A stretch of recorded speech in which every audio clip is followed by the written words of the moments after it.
Clear ಇದೆ ಅಣ್ಣವ್ರೆ. ಓಂ ಶಾಂತಿ. ಓಂ ಶಾಂತಿ. ಅವ್ಯಕ್ತ ಮುರಳಿ ಮಂಥನದ ಮುಂದುವರಿದ ಭಾಗ. ಬಾಬಾ ಮುರಳಿಯಲ್ಲಿ ಏನ್ ಹೇಳ್ತಿದ್ರು?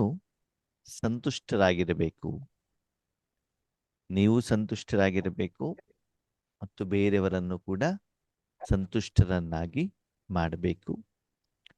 ಸದಾ ಸಂತುಷ್ಟ ಮಣಿಗಳಾಗಿ ವಿಶ್ವ ಕಲ್ಯಾಣಕ್ಕೆ ನೀವು ನಿಮಿತ್ತರು ಆಗ್ಬೇಕಾಗ್ತದೆ. ಒಂದು ವೇಳೆ ಓಕೆ, ವಿಶ್ವ ಕಲ್ಯಾಣ ನಾವು ಯಾವಾಗ ಮಾಡ್ತೀವಿ? ಇವಾಗ ಅಂದ್ರೆ ನಾವು ಯೋಗದಲ್ಲಿ ಕೂತ್ಕೊಂಡಾಗ ನಮ್ಮ ಮನಸ್ಸನ್ನ ಪರಮಾತ್ಮನ ಕೈಯಲ್ಲಿ ಕೊಟ್ಟಾಗ ಪರಮಾತ್ಮನ ಶಕ್ತಿ ನಮ್ಮ ಮನಸ್ಸು ಹೇಳುವಂತ ಸಾಧನದ ಮೂಲಕ, ಶರೀರದ ಮೂಲಕ ವಿಶ್ವಕ್ಕೆಲ್ಲ ಏನಾಗಬೇಕು? ವ್ಯಾಪಿಸಬೇಕು ಅಲೆಯ ರೂಪದಲ್ಲಿ ಅಲ್ವಾ? ಅದನ್ನೇ ಬಾಬಾ ನಿನ್ನೆ ಮಿಲ್ನದ ಮುರಳಿಯಲ್ಲೂ ಕೂಡ ಹೇಳಿದ್ದಾರೆ.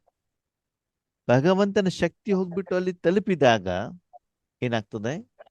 ಜಡ ಮತ್ತು ಚೈತನ್ಯ ಶಕ್ತಿಗಳ ಏನಾಗ್ತದೆ? ಕಲ್ಯಾಣ ಹೇಳುವಂಥದ್ದು ಆಗತ್ತೆ. ಸರಿ, ಒಂದು ವೇಳೆ ನೀವು ವಿಶ್ವ ಕಲ್ಯಾಣಕ್ಕಂತ ಕೂತ್ಕೊಂಡಿದ್ದೀನಿ ಅಂತ ತಿಳ್ಕೊಳ್ಳಿ. ಆ ಸಮಯದಲ್ಲಿ ನಿಮ್ಗೆ ಏನಾದ್ರು ಯೋಚನೆ ಇದ್ರೆ, ಚಿಂತೆ ಇದ್ರೆ, ಅವಾಗ ನಿಮ್ಮ ಮನಸ್ಸು ವಿಶ್ವ ಕಲ್ಯಾಣದಲ್ಲಿ ಇರತ್ತೋ ಇರಲ್ವೋ? ಇರಲ್ಲ. ಇರೋದಿಲ್ಲ. ಅಲ್ವಾ? ಅದೊಂದು ವ್ಯಕ್ತಿ, ವಸ್ತು, ವಿಷಯ, ಘಟನೆಗಳು ಯಾವುದೋ ಒಂದಲ್ಲಿ ನೀವು ಸಂತೃಪ್ತರಾಗಿಲ್ಲ ಅಂತ ತಿಳ್ಕೊಳ್ಳಿ. ಅವಾಗ ಏನಾಗ್ಬಿಡ್ತದೆ? ಮನಸ್ಸು ಚಂಚಲವಾಗಿಬಿಡ್ತದೆ ಅಲ್ವಾ? ನಿನ್ನೆ ಸೆಂಟರಿಗೆ ಹೋಗಿದ್ದೆ, ಅಕ್ಕೋರ್ ಮಾತೇ ಆಡ್ಲಿಲ್ಲ, ಓಂ ಶಾಂತಿ ಅಂತ ಹೇಳಲೇ ಇಲ್ಲ, ನನಗೆ ಮಕ್ಕಳು ನನಗೆ ಗೌರವ ಕೊಡೋದಿಲ್ಲ, ನಾನು ಎಷ್ಟು ಹೇಳಿದ್ರು ನಮ್ಮ ತಂದೆ ನಮ್ಮ ಮಾತು ಕೇಳೋದೇ ಇಲ್ಲ, ನಾನು ಹೇಳಿದ್ದನ್ನು ಬಾಬಾ ಮಾಡಿಕೊಡೋದೇ ಇಲ್ಲ, ನಾವೇನು ಹೇಳಿದ್ರು ಯೋಗೇಶಣ್ಣ ಒಪ್ಪೋದೇ ಇಲ್ಲ, ಅವ್ರು ಹೇಳಿದ್ದೇ ಮಾಡಬೇಕು ಅಂತ ಹೇಳ್ತಾರೆ. ಹೀಗೆ ಯಾವುದೋ ಒಂದು ಘಟನೆಗಳು ನಮ್ಮ ಮನಸ್ಸಿನಲ್ಲಿ ಇದ್ದಾಗ, ಬಾಬನ ಜೊತೆಯಲ್ಲಿ ಇದ್ದಾಗ ನಾವು ಅದೇ ವಿಷಯದ ಬಗ್ಗೆ ಬಾಬನ ಜೊತೆಗೆ ಏನ್ ಮಾಡ್ತೀವಿ? ಚರ್ಚೆ ಮಾಡ್ತೀವಿ. ಅವಾಗ ಏನಾಗತ್ತೆ? ವಿಶ್ವ ಕಲ್ಯಾಣದ ಕಾರ್ಯ ಅಲ್ಲೇ ನಿಂತು ಬಿಡತ್ತೆ. ಅದಕ್ಕಾಗಿ ವಿಶ್ವ ಕಲ್ಯಾಣದಲ್ಲಿ ನೀವು ಸಂತುಷ್ಟರಾಗಬೇಕು ಅಂತಂದ್ರೆ ಸದಾ ಕಾಲ ಯೋಗ ಮಾಡಬೇಕಾದ್ರೆ, ಅಮೃತ ವೇಳೆಯಲ್ಲಿ, ಕರ್ಮದ ಸಮಯದಲ್ಲಿ ಸದಾ ಹೇಗಿರ್ಬೇಕಂತೆ? ಸಂತುಷ್ಟರಾಗಿ ಇರಬೇಕು. ಬಾಬಾ ಕೇಳ್ತಿದ್ದಾರೆ, ಮಕ್ಕಳಿಗೆ ಸದಾ ಸಂತುಷ್ಟರಾಗಿದ್ದೀರಾ ಅಥವಾ ಆವಾಗ ಆಗ್ತಿರೋ? ಅವಾಗ ಹಾ, ಬಾಬಾರವರಿಗೆ ಆವಾಗ ಹೇಳುವಂತ ಶಬ್ದ ಇಷ್ಟ ಆಗತ್ತೋ, ಸದಾ ಹಾಡುದು ಇಷ್ಟ ಆಗತ್ತೋ? ಸದಾ ಅನ್ನೋದು ಇಷ್ಟ ಆಗುತ್ತೆ. ಅಲ್ವಾ? ಬ್ರಾಹ್ಮಣ ಡಿಕ್ಷನರಿಯಲ್ಲಿ ಆವಾಗ ಅಂತ ಏನಾಗಬಾರ್ದಂತೆ? ಇರ್ಲೇ ಬಾರದಂತೆ. ಯಾವ ಶಬ್ದ ಇರಬೇಕು? ಸದಾ. ಸದಾ. ಸದಾ. ಸದಾ ಸಾಧನೆ, ಸದಾ ಪುರುಷಾರ್ಥ, ಸದಾ ಸೇವೆ, ಸದಾ ಉನ್ನತಿ, ಸದಾ ಸಂತುಷ್ಟತೆ. ಯಾವಾಗಲೂ ಕೂಡ ಏನಾಗಿರ್ಬೇಕು? ಸದಾ. ಸಂತುಷ್ಟ. ಹೌದು ಬಾಬಾ, ನಮ್ಮಲ್ಲೂ ಕೂಡ ಸದಾಳು ಒಂದು ಶಬ್ದ ನಮ್ಗೆ ನಾವು ಇಡ್ತೀವಿ. ಹೇಗೆ? ಸದಾ ದುಃಖ, ಸದಾ ಆಲಸ್ಯ, ಸದಾ ಚಿಂತೆ, ಸದಾ ನೋವು, ಮತ್ತೆ ಸದಾ ನಿದ್ರೆ ಅಲ್ವಾ? ಇದರಲ್ಲಿ ನಾವೇನಾಗಿದ್ದೀವಿ? ಸದಾ. ಅದ್ರ ಬಾಬಾ ಯಾವ್ದಲ್ಲಿ ಹೇಳ್ತಾರೆ? ಸದಾ ಸುಖಿ, ಅಂತರ್ಮುಖಿ, ಸದಾ ಸುಖಿ. ಅಂದ್ರೆ ನಿಮ್ಮ ಮನಸ್ಸನ್ನ ಆತ್ಮದ ಕಡೆಗಿಟ್ಟು ಆತ್ಮದ ಸಂಪಾದನೆಯನ್ನ ಮಾಡಿ ಆತ್ಮದ ಶಕ್ತಿಯನ್ನು ವಿಶ್ವಕ್ಕೆ ಕೊಟ್ಟಾಗ ಆತ್ಮ ಯಾಗಿರ್ತಾರೆ? ಸದಾ ಸುಖಿಯಾಗಿರ್ತಾರೆ. ಬಾಹರ್ಮುಖಿ ಸದಾ ದುಃಖಿ, ಅಂತರ್ಮುಖಿ ಸದಾ ಸುಖಿ ಅಂದ್ಮೇಲೆ ಬಾಹರ್ಮುಖಿ ಯಾರಾಯ್ತು? ದುಃಖಿನೇ. ಬಾಹರ್ಮುಖಿ ಅಂತಂದ್ರೆ ಯಾರು? ದೇಹದ ಸಂಬಂಧ, ವಾತಾವರಣ. ಇದು ಆತ್ಮನಿಂದ ಹೊರಗಡೆಗಿರೋದಲ್ವಾ? ನಮ್ಮದ ಮನಸ್ಸು ಅಂತ ನೋಡಿದಾಗ ಮನಸ್ಸಿನ ಒಳಗಡೆಗಿರೋದು ಯಾವುದು? ಹಿಂದ್ಗಡೆಗಿರೋದು ಆತ್ಮ. ಮನಸ್ಸಿನ ಮುಂದಿರೋದು ಯಾವುದು? ಶರೀರ. ಶರೀರದ ನಾಲಿಗೆ, ಕಣ್ಣು, ಮೂಗು, ಕೈ, ಹಣ, ಅಂತಸ್ತು, ಅಧಿಕಾರ, ಮಕ್ಕಳು ಧನ, ಜನ ಇದರ ಕಡೆಗೆಲ್ಲ ನಾವು ಗಮನವನ್ನು ಕೊಟ್ಟಾಗ, ಅದರ ಸಾಧನೆ ಮಾಡ್ಲಿಕ್ಕೆ ಹೋದಾಗ, ಅವರ ಜೊತೆಯಲ್ಲಿ ನಾವಿದ್ದಾಗ, ಅವರಲ್ಲಿ ವಿಕಾರದ ವೈಬ್ರೇಷನ್ ಇರುವಂತ ಕಾರಣದಿಂದ ಅದರ ಪ್ರಭಾವ ನಮ್ಮ ಮೇಲೆ ಬೀಳುತ್ತದೆ. ನಾವು ಸದಾಕಾಲ ಹೇಗಿರ್ತೀವಿ? ದುಃಖದಲ್ಲಿರ್ತೀವಿ. ಮನಸ್ಸನ್ನ ಒಳಗಡೆ ಕಳಿಸಿದಾಗ ಅಲ್ಲಿ ಯಾರಿದ್ದಾರೆ? ಆತ್ಮದ ಗುಣಗಳು ಪವಿತ್ರವಾದ ಆತ್ಮ ಇದೆ, ಸಪ್ತ ಗುಣಗಳಿದ್ದಾವೆ, ಅಲ್ಲಿ ಪರಮಾತ್ಮ ಇದ್ದಾರೆ, ನಮ್ಮಪ್ಪ ಇದ್ದಾರೆ, ನಮ್ಮ ಬೆಸ್ಟ್ ಫ್ರೆಂಡ್ ಇದ್ದಾರೆ. ಆತ್ಮಗಳು ಸದಾಕಾಲ ಹೇಗಿರ್ತಾರೆ? ಸುಖವಾಗಿರ್ತಾರೆ. ಖುಷಿಯಾಗಿರ್ತಾರೆ. ಅದಕ್ಕಾಗಿ ಬಾಬಾ ಹೇಳ್ತಾರೆ, ಸದಾ ಸುಖಿಯಾಗಿರ್ತಿರೋ ಅಥವಾ ಅವಾಗ ಖುಷಿಯಾಗಿರ್ತಿರೋ ಅಂತ ನೀವೇನ್ ಮಾಡ್ಕೊಳ್ಳಿ, ಚೆಕ್ ಮಾಡ್ಕೊಳ್ಳಿ. ಚೆಕ್ ಮಾಡ್ಕೊಳ್ಳಿ. ಯಾರು ಸದಾ ಖುಷಿಯಾಗಿರ್ತೀರಿ ಅವ್ರ ಕೈ ಎತ್ತಿ ಅಂತ ಹೇಳ್ತಿದ್ದಾರೆ. ಬಾಬಾ ಹೇಳ್ತಾರೆ ನಿಧಾನ ಕೈ ಎತ್ತಿದಾರಂತೆ. ಅಂದ್ರೆ ಏನಿದೆ? ನೀವು ಸದಾ ಇಲ್ಲ ಇಲ್ಲ. ಅಂತ ಹೇಳ್ತಿದ್ದಾರೆ ಅಲ್ವಾ? ಓಕೆ, ಬಾಬಾ ಹೇಳ್ತಾರೆ ಯಾರು ಸದಾ ಸಂತುಷ್ಟವಾಗಿರ್ತಾರೆ, ಯಾರು ಬಾಬನ ಪ್ರಿಯ ಮಗುವಾಗಿರ್ತಾರೋ, ಭಗವಂತನ ಹೃದಯದಲ್ಲಿರ್ತಾರೋ, ರಾಜಕುಮಾರ ಮಕ್ಕಳಾಗಿರ್ತಾರೋ, ಅವ್ರೇನಾಗಿರ್ತಾರಂತೆ? ಸದಾ ಸುಖಿಯಾಗಿರ್ತಾರೆ. ಬಾಬನ ಮಡಿಲಲ್ಲಿ ಯಾರಿರ್ತಾರೆ? ಯಾರಿರ್ತಾರೆ? ಬಾಬಾ ಅವ್ರ ಮಕ್ಕಳೇ. ಅನನ್ಯ ಮಕ್ಕಳು. ಎಲ್ಲರೂ ಬಾಬನ ಮಕ್ಕಳೇನೆ ಅಲ್ವಾ? ಅಂದ್ರೆ ಈಶ್ವರ ಧ್ಯಾನ ಪಡ್ಕೊಂಡವ್ರು. ಯಾರು ಬಾಬನಿಗೆ ಸದಾ ಸಹಯೋಗಿಯಾಗಿರ್ತಾರೋ, ಯಾವುದಲ್ಲಿ? ಈಶ್ವರ್ಯ ವಿಶ್ವ ಸೇವೆ. ಕಲ್ಯಾಣ ಈಶ್ವರಿಯ ಸೇವೆಯಲ್ಲಿ. ಕಾರ್ಯದಲ್ಲಿ ಬಾಬನಿಗೆ ಸ್ನೇಹಿ, ಬಾಬನ ಜೊತೆಗೆ ಸಹಯೋಗಿಯಾಗಿರ್ತಾರೋ ಅವರು ಸದಾ ಬಾಬನ ಮಡಿಲಲ್ಲಿ ಇರ್ತಾರ. ಸರಿ, ಓಕೆ. ನಿಮ್ಮ ಜೀವನವನ್ನು ಚೆಕ್ ಮಾಡ್ಕೊಳ್ಳಿ. ನಾವು ಬಾಬನ ಎದುರುಗಡೆ ಹೋದಾಗ ಬಾಬಾ ಈ ತನುಮನವನ್ನ, ಸಮಯ ಸಂಕಲ್ಪವನ್ನ ನಿನ್ನ ಕಾರ್ಯಕ್ಕೆ ಉಪಯೋಗ ಮಾಡು ಅಂತ ಹೇಳ್ತೀವೋ ಅಥವಾ ನೀನು ನನ್ನ ಕಾರ್ಯ ಮಾಡಿಕೊಡು ಅಂತ ಕೇಳ್ತೀವಿ? ನಿಜ ಹೇಳಿ, ಏನ್ ಮಾಡ್ತೀರಿ? ಈಶ್ವರ್ಯ ಕಾರ್ಯದಲ್ಲಿ ಸಹಯೋಗಿ ಆಗುವಂತ ನಾವು ನಮ್ಮ ಬಾಬನ ಅವಾಗ ಹತ್ರ ನಮ್ದು ಲೌಕಿಕ ಕಾರ್ಯನೂ ಆಗುತ್ತೆ ಅಣ್ಣವ್ರಿ. ಆಗೋದು ಈಶ್ವರ್ಯ ಬೇರೆ, ಕಾರ್ಯ ಆಗೋದು ಬೇರೆ. ಈಗ ಬಾಬನ ಹತ್ರ ನೀವು ಮಾತಾಡ್ಬೇಕು, ಅಮೃತ ವೇಳೆ ಕೂತ್ಕೊಳ್ತೀರಾ, ಸಾಯಂಕಾಲ ಯೋಗದಲ್ಲಿ ಕೂತ್ಕೊಳ್ತೀರಾ, ಆವಾಗ ಬಾಬನ ಹತ್ರ ಮಾತುಕತೆ ಏನ್ ನಡೆಯುತ್ತೆ? ಇನ್ನೆಲ್ಲ ಕಾರ್ಯಗಳು ಏನೇನಿದೆ ಎಲ್ಲ ಮಾಡ್ಕೋಬಾರ ಅಂತ ಹೇಳ್ಬಿಡ್ತಾರೆ. ಅಲ್ಲ, ಬಾಬಾ ಇವತ್ತು ಇದನ್ನ ಮಾಡ್ಕೊಡು, ಹಿಂಗ್ ಮಾಡ್ಕೊಡು ಅಂದ್ಬಿಟ್ಟು ಈ ಡಿಮಾಂಡ್ಗಳು ಹೆಚ್ಚಿಗೆ ಇರ್ತಾವೋ, ಅದು ಸೆಂಟ್ರಿಗೆ ಸಂಬಂಧಪಟ್ಟಿದ್ದೇ ಇರ್ಬೋದು, ವೈಯಕ್ತಿಕ ಶರೀರಕ್ಕೆ ಸಂಬಂಧಪಟ್ಟಿದ್ದಿರ್ಬೋದು, ಕಾಯಿಲೆಗಳಿರ್ಬೋದು, ಜನರ ಜೊತೆಗೆ ಇರ್ಬೋದು, ಏನೇ ಇರ್ಬೋದು. ಅದರ ಬಗ್ಗೆ ಹೆಚ್ಚಿನ ಚರ್ಚೆ ನಡೆಯುತ್ತೋ ಅಥವಾ ಮನಸ್ಸನ್ನು ಟಕ್ಕಂತ ಬಾಬನ ಹತ್ರ ಕೊಟ್ಬಿಟ್ಟು ಬಾಬಾ ನಿನ್ನ ಕಾರ್ಯಕ್ಕೆ ನೀನು ಉಪಯೋಗ ಮಾಡ್ಕೊಳಪ್ಪ ಅಂತ ಬಿಟ್ಟು ನಾವ್ ಹೇಳ್ತೀವ? ಎರಡೂ ನಡೆಯುತ್ತೆ. ಸಮಸ್ಯೆಗಳು ಪರಿಹಾರ ಆಗ್ಬೇಕಲ್ಲ, ಅದನ್ನು ಹೇಳ್ತೀವಿ, ಮತ್ತೆ ಈಶ್ವರಿ ಕೆಲಸನೂ ಮಾಡ್ತೀವಿ. ಹೆಚ್ಚಿನದಾಗಿ ಯಾವ್ದು ಇರ್ತದೆ? ಆದ್ರೆ ಈಶ್ವರಿ ಇವಾಗ ಎರಡು 50-50ನಾ? ಸ್ವಂತದ್ದು ಕಡಿಮೆ ಆಗಿದೆ ಅಣ್ಣವ್ರೆ. ಹಾ, ಪರ್ಸೆಂಟೇಜ್ ಕಡಿಮೆ ಆಗಿದೆ. ಕಡಿಮೆ ಆಗ್ತಿದೆ. ಪ್ರಾರಂಭದಲ್ಲಿ ಡಿಮ್ಯಾಂಡ್ ಜಾಸ್ತಿ ಇತ್ತು. ಮೊದ್ಲು ಏನಾಗ್ತಿತ್ತು, ಬಾಬಾ ಮೂಲೆಯಲ್ಲಿ ಏನ್ ಹೇಳಿದ್ರು ಕೂಡ ನಮ್ಮ ಸ್ವಂತಕ್ಕೋಸ್ಕರ ಬಾಬಾ ಮಾಡ್ಕೊಟ್ರ ಮಾತ್ರ ಬಾಬಾ ನಮ್ಮ ಜೊತೆಲಿ ಇದ್ದಾರೆ ಅಂತ ನಾವು ತಿಳ್ಕೊಳ್ತಿದ್ವಿ. ಯಾಕಂದ್ರೆ ಕಣ್ಣಿಗೆ ಕಾಣತ್ತಲ್ಲ. ಹೌದು. ನಮ್ ತಲೆನೋವು ಕಡಿಮೆ ಆಯ್ತು, ಏನೋ ಸಮಸ್ಯೆ ಪರಿಹಾರ ಆಯ್ತು, ಅವಾಗ ಬಾಬಾ ನಮ್ ಜೊತೆಗೆ ಇದ್ದಾರೆ. ವಿಶ್ವ ಕಲ್ಯಾಣ ಮಾಡಿ ನಮ್ಗೆ ಹೆಂಗ್ ಗೊತ್ತಾಗತ್ತೆ? ಮನಸ್ಸು ಹಗುರ ಆಗತ್ತೆ ಅಷ್ಟೇ, ಅದೇ ಪ್ರಾಕ್ಟಿಕಲಿ ಕಣ್ಣಿಗೆ ಕಾಣೋದಿಲ್ವಲ್ಲ ಏನಾಗ್ತಿದೆ ಅಂತ ಹೇಳ್ಬಿಟ್ಟು. ಅದಕ್ಕಾಗಿ ಹೆಚ್ಚಿನ ಸಮಯ ನಾವೇನ್ ಮಾಡ್ತಿದ್ವಿ, ಭಗವಂತನನ್ನ ನಮ್ಮ ವೈಯಕ್ತಿಕ ಇಚ್ಛೆಗಳನ್ನ ಪೂರ್ಣ ಮಾಡ್ಲಿಕ್ಕೆ, ನಮ್ಮ ಸಮಸ್ಯೆಗಳನ್ನ ಪರಿಹಾರ ಮಾಡುವುದಕ್ಕೋಸ್ಕರನೇ ಏನ್ ಮಾಡ್ತಿದ್ವಿ, ಉಪಯೋಗ ಮಾಡ್ಕೊಳ್ತಿದ್ವಿ. ಓಕೆ, ಸರಿ. ಈಗ ನಿಮ್ಮ ಸ್ನೇಹಿತರ ಮನೆಯಲ್ಲಿ ಮದುವೆ ಇದೆ, ಏನಿದೆ? ಏನ್ ಮಾಡ್ಬೇಕು ನೀವು? ಅವ್ರ ಮಗಳ ಮದುವೆ ಏನ್ ಮಾಡ್ಬೇಕು? ಹೆಲ್ಪ್ ಮಾಡ್ಬೇಕು, ಸಹಾಯ ಮಾಡ್ಬೇಕು. ಯಾವ ರೀತಿ? ಮದುವೆ ಕಾರ್ಯಕ್ಕೆ ಹೆಲ್ಪ್ ಮಾಡ್ಬೇಕು ತಾನೆ. ಅದ್ರ ಬದಲಿ ನನಗೆ ಇದೇ ರೂಮ್ ಬೇಕು, ಇದೇ ಹೋಟೆಲ್ ಬೇಕು, ಇದೇ ರೀತಿ ಉಡುಗೊರೆ ಬೇಕು, ನನಗೆ ಬಿಸಿ ಬಿಸಿ ರೊಟ್ಟಿ ಬೇಕು, ಇಡ್ಲಿ ವಡ ಬೇಕು ಅಂತ ಬಿಟ್ಟು ನೀವು ಅಲ್ಲಿ ಹೋಗ್ಬಿಟ್ಟು ಚೆನ್ನಾಗಿ ತಿಂತಾ ಕುತ್ಕೊಂಡ್ರೆ ಅವಾಗೇನಾಗ್ತದೆ? ನೀವು ಸಹಯೋಗಿಗಳು ಹೌದೋ ಅಲ್ವೋ? ಅಲ್ಲ. ನಾನು ಗ್ರೂಪ್ ಫೋಟೋ ತೆಗೆಸ್ಕೊಳ್ಬೇಕು, ನೀವು ಬನ್ರಿ ಅಂತ ಹೇಳ್ಬಿಟ್ಟು ಗ್ರೂಪ್ ಫೋಟೋ ತೆಗೆಸ್ಕೊಳ್ಳೋದು, ಆಮೇಲೆ ಅಕ್ಕಂದಿರೆಲ್ಲ ಹೋಗ್ಬಿಟ್ಟು ಏನ್ ಮಾಡೋದು, ಕೈಗೆ ಮೆಹಂದಿ ಹಾಕೊಳ್ಳೋದು, ಆಮೇಲೆ ಏನ್ ಮಾಡೋದು, ಸೆಲ್ಫಿ ತೆಗಿಯೋದು, ಡ್ಯಾನ್ಸ್ ಮಾಡೋದು, ಇದನ್ನೆಲ್ಲ ಮಾಡಿದಾಗ ನೀವು ಮದುವೆಯಲ್ಲಿ ಅವರಿಗೆ ಸಹಯೋಗ ಕೊಟ್ಟಂಗಾಯ್ತು. ಇಲ್ಲ, ಇಲ್ಲ ತಾನೆ? ಏನ್ ಮಾಡ್ಬೇಕು? ಅವ್ರ ಕಾರ್ಯದಲ್ಲಿ ಸಹಯೋಗ ಇರ್ಬೇಕು. ನಮ್ಮ ವೈಯಕ್ತಿಕ ಹಿತಾಸಕ್ತಿಯನ್ನ ಬದಿಗಿಟ್ಟು ಅವರ ಯಾರು ರಿಲೇಷನ್ಸ್ಗಳು, ಪರಿಚಯದವರು, ಸ್ನೇಹಿತರ ಬಂದಿದಾರೋ ಅವರ ಪೋಷಣೆ ಪಾಲನೆಯನ್ನ ಮಾಡುವಂಥದ್ದು, ಅವರಿಗೆ ಬೇಕಾಗಿರೋದನ್ನು ಕೊಡಿಸುವಂಥದ್ದು ಅದು ನನ್ನ ಜವಾಬ್ದಾರಿ. ಹೌದಾ? ಆವಾಗ ತಾನೇ ಸ್ನೇಹಿತರು ನಿಮ್ಮನ್ನ ಪ್ರೀತಿ ಮಾಡ್ತಾರೆ, ನಿಮ್ಗೆ ಸಹಯೋಗವನ್ನು ಕೊಡ್ತಾರೆ ಅಲ್ವಾ? ಅಂದ್ಮೇಲೆ ನಿಮ್ಮನ್ನು ನೀವು ಚೆಕ್ ಮಾಡ್ಕೊಳ್ಳಿ. ನಾವು ಈಶ್ವರೀಯ ಕಾರ್ಯಕ್ಕೆ ಮೊದಲ ಪ್ರಾತಿನಿಧ್ಯತೆಯನ್ನು ಕೊಡ್ತಾ ಇದ್ದೀವು ಅಥವಾ ನಮ್ಮ ವೈಯಕ್ತಿಕ ಸ್ವಾರ್ಥದ ಕಾರ್ಯಕ್ಕೆ ಹೆಚ್ಚಿನ ಪ್ರಾತಿನಿಧ್ಯತೆಯನ್ನು ಕೊಡ್ತಾ ಇದ್ದೀವಿ ಅಂತ ನಾವೇನ್ ಮಾಡ್ಕೊಳ್ಬೇಕು? ಚೆಕ್ ಮಾಡ್ಕೊಳ್ಬೇಕು. ಅದಕ್ಕೆ ಹೇಳ್ತಾರೆ, ನನ್ನ ಪ್ರಿಯ ಮಕ್ಕಳೇ, ಪ್ರೀತಿಯ ಮಕ್ಕಳೇ, ಲಾಡ್ಲೆ ಮಕ್ಕಳೇ. ಯಾರಂತೆ ಲಾಡ್ಲೆ ಮಕ್ಕಳು? ಸ್ನೇಹಿ ಸಹಯೋಗಿ ಮಕ್ಕಳೇನೆ ಬಾಬಾರವರ ಲಾಡ್ಲೆ ಮಕ್ಕಳಂತೆ. ಅದಕ್ಕಾಗಿ ಯಾರು ಲಾಡ್ಲೆ ಆಗ್ತಾರೆ ಅಂತಂದ್ರೆ, ಯಾರು ಫಾಲೋ ಫಾದರ್ ಮಾಡ್ತಾರೋ ಅವರೇನಾಗ್ತಾರಂತೆ? ಭಗವಂತನ ತುಂಬಾ ಪ್ರಿಯ ಮಗು ಆಗ್ತಾರಂತೆ.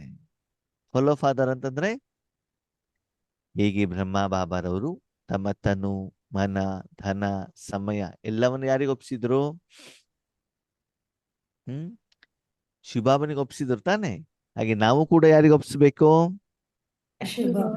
ಶಿವಬಾಬನಿಗೆ ಒಪ್ಪಿಸ್ಬೇಕು. ಅದಕ್ಕೆ ಬಾಬಾ ಹೇಳ್ತಾರೆ, ಫಾಲೋ ಮಾಡೋ ಸಹಜನೋ ಕಷ್ಟನೋ? ಸಹಜ. ಕಾಪಿ ಮಾಡೋದು ಸಹಜನೋ ಕಷ್ಟನೋ? ಸಹಜ. ಬುಕ್ನಲ್ಲಿ ಇಡೋದನ್ನು ಕಾಪಿ ಮಾಡೋದಾಯ್ತು ಅಷ್ಟೇ ಅಲ್ವಾ? ಕೆಲವೊಂದ್ಸಲ ಸ್ಕೂಲಿಗೆ ಹೋಗ್ಬೇಕಾದ್ರೆ ನಮ್ಮ ಸ್ನೇಹಿತರು ಹೋಮ್ವರ್ಕ್ ಕೊಟ್ಟಿರ್ತಿದ್ರಲ್ಲ, ನಾವು ಹೋಮ್ವರ್ಕ್ ಮಾಡ್ಬೇಕಂದ್ರೆ ಕಷ್ಟ ಆಗ್ತಿತ್ತು ಅಲ್ವಾ?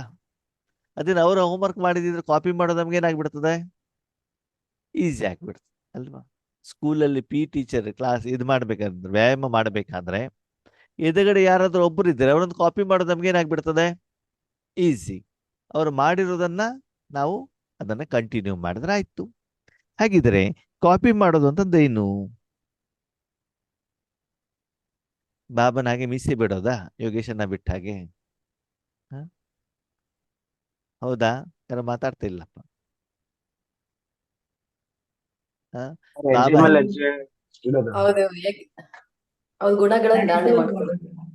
ಅವರು ಶಾರೀರಿಕವಾಗಿ ಹೆಂಗ್ ಯೋಗ ಮಾಡ್ಲಿಕ್ಕೆ ಕೂತ್ಕೊಳ್ತಿದ್ರು, ಚಕ್ರಪಟ್ಟಿ ಹಾಕೊಂಡು ಹಂಗೆ ಕೂತ್ಕೊಳ್ಳೋದು. ಓಕೆನಾ? ನಾನು ಹಂಗೆ ಪಂಜೆ ಓಡೋದು, ಕುರ್ತಾ ಹಾಕೊಳ್ಳೋದು. ಇದು ಫಾಲೋ ಫಾದರ್ ಅಲ್ವಾ? ಇಲ್ಲ, ಇಲ್ಲ, ಅವ್ರು ಯಾವ ಸ್ಥಿತಿಲಿ ಇದ್ರು ಆ ಸ್ಥಿತಿ ಮೇಂಟೈನ್ ಮಾಡೋದು. ಅವರು ಮುಂದೆ ಸಮಸ್ಯೆಗಳು ಬಂದಾಗ ಅವ್ರು ಯಾವ ರೀತಿ ಅದನ್ನ ಎದುರಿಸ್ತಾ ಇದ್ರು, ಯಾವ ರೀತಿ ಅದನ್ನ ಸಮಸ್ಯೆಗಳ ಪರಿಹಾರ ಮಾಡ್ಕೊಳ್ತಾ ಇದ್ರು, ಅದು ನಮ್ಗೆ ಫಾಲೋ ಆಗುತ್ತೆ. ಅವ್ರು ಏನ್ ಮಾಡ್ತಿದ್ರು ನಮ್ಗೇನು ಗೊತ್ತು? ಅವ್ರ ಲೈಫ್ ಹಿಸ್ಟ್ರಿಯಿಂದ ಅವ್ರ ಜೀವನವನ್ನ ನೋಡಿದೀವಾ ಅಥವಾ ಅವರ ಇತಿಹಾಸವನ್ನು ನೋಡ್ಬೇಕು? ಆ ರೀತಿ ಮಾಡಬೇಕು. ಪ್ರತಿಯೊಂದು ಪರಿಸ್ಥಿತಿಗಳು, ಪ್ರತಿಯೊಂದು ಟೆಸ್ಟಿಂಗ್ ಪೇಪರ್, ಪ್ರತಿಯೊಂದು ವ್ಯಕ್ತಿಗೂ ಬೇರೆ ಬೇರೆನೆ ಇರುತ್ತಲ್ವಾ? ಇವತ್ತಿರುವಂತ ಪರಿಸ್ಥಿತಿ ನಾಳೆ ಬೇರೆ ಇರ್ತದೆ. ಅದಕ್ಕೆ ಪರಿಹಾರನೇ ಬೇರೆ, ಕಾರಣನೇ ಬೇರೆ ಇರ್ತದೆ ಅಲ್ವಾ? ಹಾಗೆ ನಾವು 100% ಫಾಲೋ ಮಾಡ್ಲಿಕ್ಕೆ ಆಗೋದಿಲ್ಲ. ನನಗೆ ಜ್ವರ ಬಂದ್ರೆ ಮೆಡಿಸಿನ್ಸೇ ಬೇರೆ, ನಿಮ್ಗೆ ಜ್ವರ ಬಂದ್ರೆ ಮೆಡಿಸಿನ್ ಬೇರೆ ಅಲ್ವಾ? ಈ ತಿಂಗಳಲ್ಲಿ ಜ್ವರ ಬಂದ್ರೆ ಮೆಡಿಸಿನ್ ಬೇರೆ, ಮುಂದಿನ ತಿಂಗಳಲ್ಲಿ ಜ್ವರ ಬಂದ್ರೆ ಮೆಡಿಸಿನ್ ಬೇರೆ. ಅದು ಕೋಲ್ಡ್ ಫೀವರು ಇರ್ಬೋದು ಅಥವಾ ಹೀಟ್ ಫೀವರು ಕೂಡ ಇರ್ಬೋದು, ಯಾವ್ದೋ ರೀತಿ ಇರಬಹುದು ಅಲ್ವಾ? ಎಷ್ಟು ಎಕ್ಸಾಂಪಲ್ ಅಷ್ಟೇ, ಡಾಕ್ಟರ್ ಹತ್ರ ಹೋಗ್ಬೇಕು ಅನ್ನೋದು ಮಾತ್ರ ಗೊತ್ತಾಗುತ್ತೆ ಅಷ್ಟೇ. ನಾವು ಲಾಸ್ಟ್ ಟೈಮ್ ತಂದಿರೋದು ಮಾತ್ರ ಇದೆ, ಅದನ್ನೇ ತಗೊಳ್ಬೇಕು ಅಂತ ತಗೊಂಡಿದ್ರೆ ಕಡಿಮೆ ಆಗತ್ತಾ? ಇಲ್ವಲ್ಲ? ಹಾಗೆ ಬಾಬಾ ಹೇಳ್ತಾರೆ, ಫಾಲೋ ಫಾದರ್ ಮಾಡ್ಲಿಕ್ಕೆ ಸಹಜವಾದ ಸಾಧನೆ ಏನು ಅಂತಂದ್ರೆ, ಅಪನೆ ಕೋ ಆತ್ಮ ಸಮಜ್ ಮುಜ್ ಬಾಪ್ ಕೋ ಯಾದ್ ಕರೋ. ಆದಷ್ಟು ದಿನದಲ್ಲಿ ಏನ್ ಮಾಡ್ಬೇಕು? ನಾನು ಯಾರು? ಆತ್ಮ ಅಂತಂದ್ರೆ ಶಕ್ತಿ. ಈ ಎಲ್ಲ ಪ್ರಪಂಚದಿಂದ ವಿಭಿನ್ನವಾಗಿರುವಂತ, ಡಿಟ್ಯಾಚ್ ಆಗಿರುವಂತ, ಫಲಿಸ್ತ ಆಗಿರುವಂತ ಒಂದು ಸಪರೇಟ್, ಇಂಡಿಪೆಂಡೆಂಟ್, ಯುನಿಕ್ ಏನು ಶಕ್ತಿ. ಓಕೆ, ಯಾರು ನೆನ್ಪು ಮಾಡ್ತಿದ್ದೀರಿ? ಪರಮಾತ್ಮನದು ಮಾತ್ರ. ಪರಮಾತ್ಮನಲ್ಲಿ ಏನಿದೆ? ಸಪ್ತಗುಣಗಳು.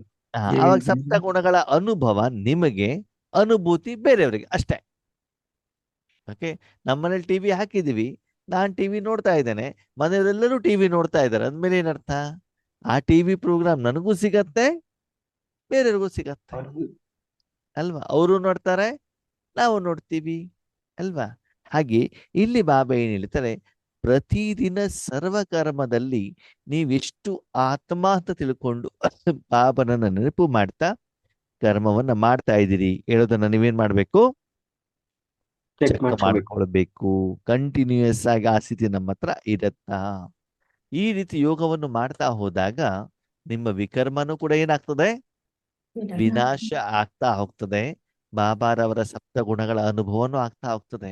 ಅದು ನಿಮ್ಗೆ ಎಷ್ಟು ಖುಷಿ ಕೊಡುತ್ತೆ ಅಂತಂದ್ರೆ ಪುನಃ ಪುನಃ ಪುನಃ ಪುನಃ ಏನ್ ಮಾಡ್ಬೇಕು ಯೋಗ ಮಾಡ್ಬೇಕು ಅನ್ಸುತ್ತೆ. ಅನ್ಸತ್ತೆ. ಆದ್ಮೇಲೆ ವರ್ತಮಾನದ ಅವ್ಯಕ್ತ ಮುರಳಿಯನ್ನು ಸ್ವಲ್ಪ ಅಬ್ಸರ್ವೇಷನ್ ಮಾಡಿ. ಅದ್ರಲ್ಲಿ ಬಾಬಾ ಏನ್ ಹೇಳ್ತಿದ್ದಾರೆ ಹೇಳಿ ನೋಡೋಣ. ಬಾಬಾ ಏನ್ ಹೇಳ್ತಿದ್ದಾರೆ ಅವ್ಯಕ್ತ ಮುರಳಿಗಳ ಬಗ್ಗೆ? ಬಾಬಾ ಏನ್ ಹೇಳ್ತಿದ್ದಾರೆ? ಪುರುಷಾರ್ಥ ನಡೀತಾ ಇದೆ, ಆದ್ರೆ ತೀವ್ರ ಪುರುಷಾರ್ಥ ಇಲ್ಲ ಅಂತ ಹೇಳ್ತಾ ಇದ್ದಾರೆ. ಅಂದ್ರೆ ಬಾಬಾ ಸೇವೆಗಿಂತ ಪುರುಷಾರ್ಥದ ಬಗ್ಗೆ ಹೆಚ್ಚಿಗೆ ಗಮನವನ್ನ ಕೊಡಿಸ್ತಾ ಇದ್ದಾರೆ ಕೊಡಿಸ್ತಾ ಅಲ್ವಾ? ಇದ್ದಾರೆ. ಮತ್ತೆ ಮನೆ ಬಾಗಿಲಿಗೆ ಹೋಗ್ಬಿಟ್ಟು ಜ್ಞಾನ ಕೊಡೋದು, ಪಾಂಪ್ಲೆಟ್ಸ್ ಕೊಡೋದು, ಇದಕ್ಕಿಂತ ಹೆಚ್ಚಿಗೆ ತಪಸ್ಸಿನ ಕಡೆಗೆ ಏನ್ ಮಾಡ್ತಿದ್ದಾರೆ ಬಾಬಾ? ಗಮನವನ್ನು ಇಂಪಾರ್ಟೆನ್ಸ್ ಕೊಡ್ತಾ ಇದ್ದಾರೆ. ಜ್ವಾಲಾಮುಖಿ ಯೋಗ, ಸಂಘಟನೆ. ಜ್ವಾಲಾಮುಖಿ ಯೋಗ ಅಂತ ಹೇಳಿದ್ರು ಅಲ್ವಾ? ಅಂದ್ರೆ ನೀವು ಇರುವಂತ ಸ್ಥಳದಲ್ಲೇ ಯೋಗ ಮಾಡಿ ಪ್ರಪಂಚವನ್ನ ನೀವೇನ್ ಮಾಡ್ಬೇಕು? ಪರಿವರ್ತನೆ ಮಾಡಬೇಕು. ಮುಖ್ಯವಾಗಿ ಬೇಕಾಗಿರೋದು ಯಾವುದು? ತಪಸ್ಸು, ತಪಸ್ಸು, ಯೋಗ, ಯೋಗ, ಯೋಗ. ಸೇವೆ ಮಾಡ್ತಿದ್ರಿ, ಕಾರ್ಯಕ್ರಮ ಮಾಡ್ತಿದ್ರು ಸರಿ, ಆದ್ರೆ ಈಗ ವಿಶ್ವನೆಲ್ಲ ಪರಿವರ್ತನೆ ಮಾಡಿ ಅವರು ನಿಮ್ಮ ಹತ್ರ ಏನಾಗ್ಬೇಕು? ಬರಬೇಕು. ಈಗ ಜನರಿಗೆ ಏನ್ ಬೇಕು? ರೆಡಿಮೇಡ್ ಫುಡ್ ಬೇಕಾಗಿದೆ. ಅಷ್ಟು ನಿಮ್ಮಲ್ಲಿ ಏನಾಗಿರ್ಬೇಕು? ಸಂಪಾದನೆ ಸಾಕಿರ್ಬೇಕು. ಹೀಗೆ ನೀವು ಆತ್ಮ ಅಂತ ತಿಳಿದುಕೊಂಡು ಬಾಬಾನ ನೆನಪು ಮಾಡಿದಾಗ ನಿಮ್ಮದು ಎಷ್ಟು ಖಜಾನೆಗಳಿರ್ಬೇಕು ಅಂತಂದ್ರೆ ಅದು ಎಂದೂ ಕೂಡ ಖಾಲಿ ಆಗಬಾರದು. ಆ ಜೀವನ, ಆ ಸಫಲತೆ, ಆ ಒಂದು ಖುಷಿ, ಇದರಿಂದ ನೀವು ಸದಾ ಕಾಲ ಏನಾಗಿರ್ಬೇಕಂತೆ? ಸಂತುಷ್ಟರಾಗಿರ್ಬೇಕಂತ. ಯಾವ್ದಲ್ಲಿ?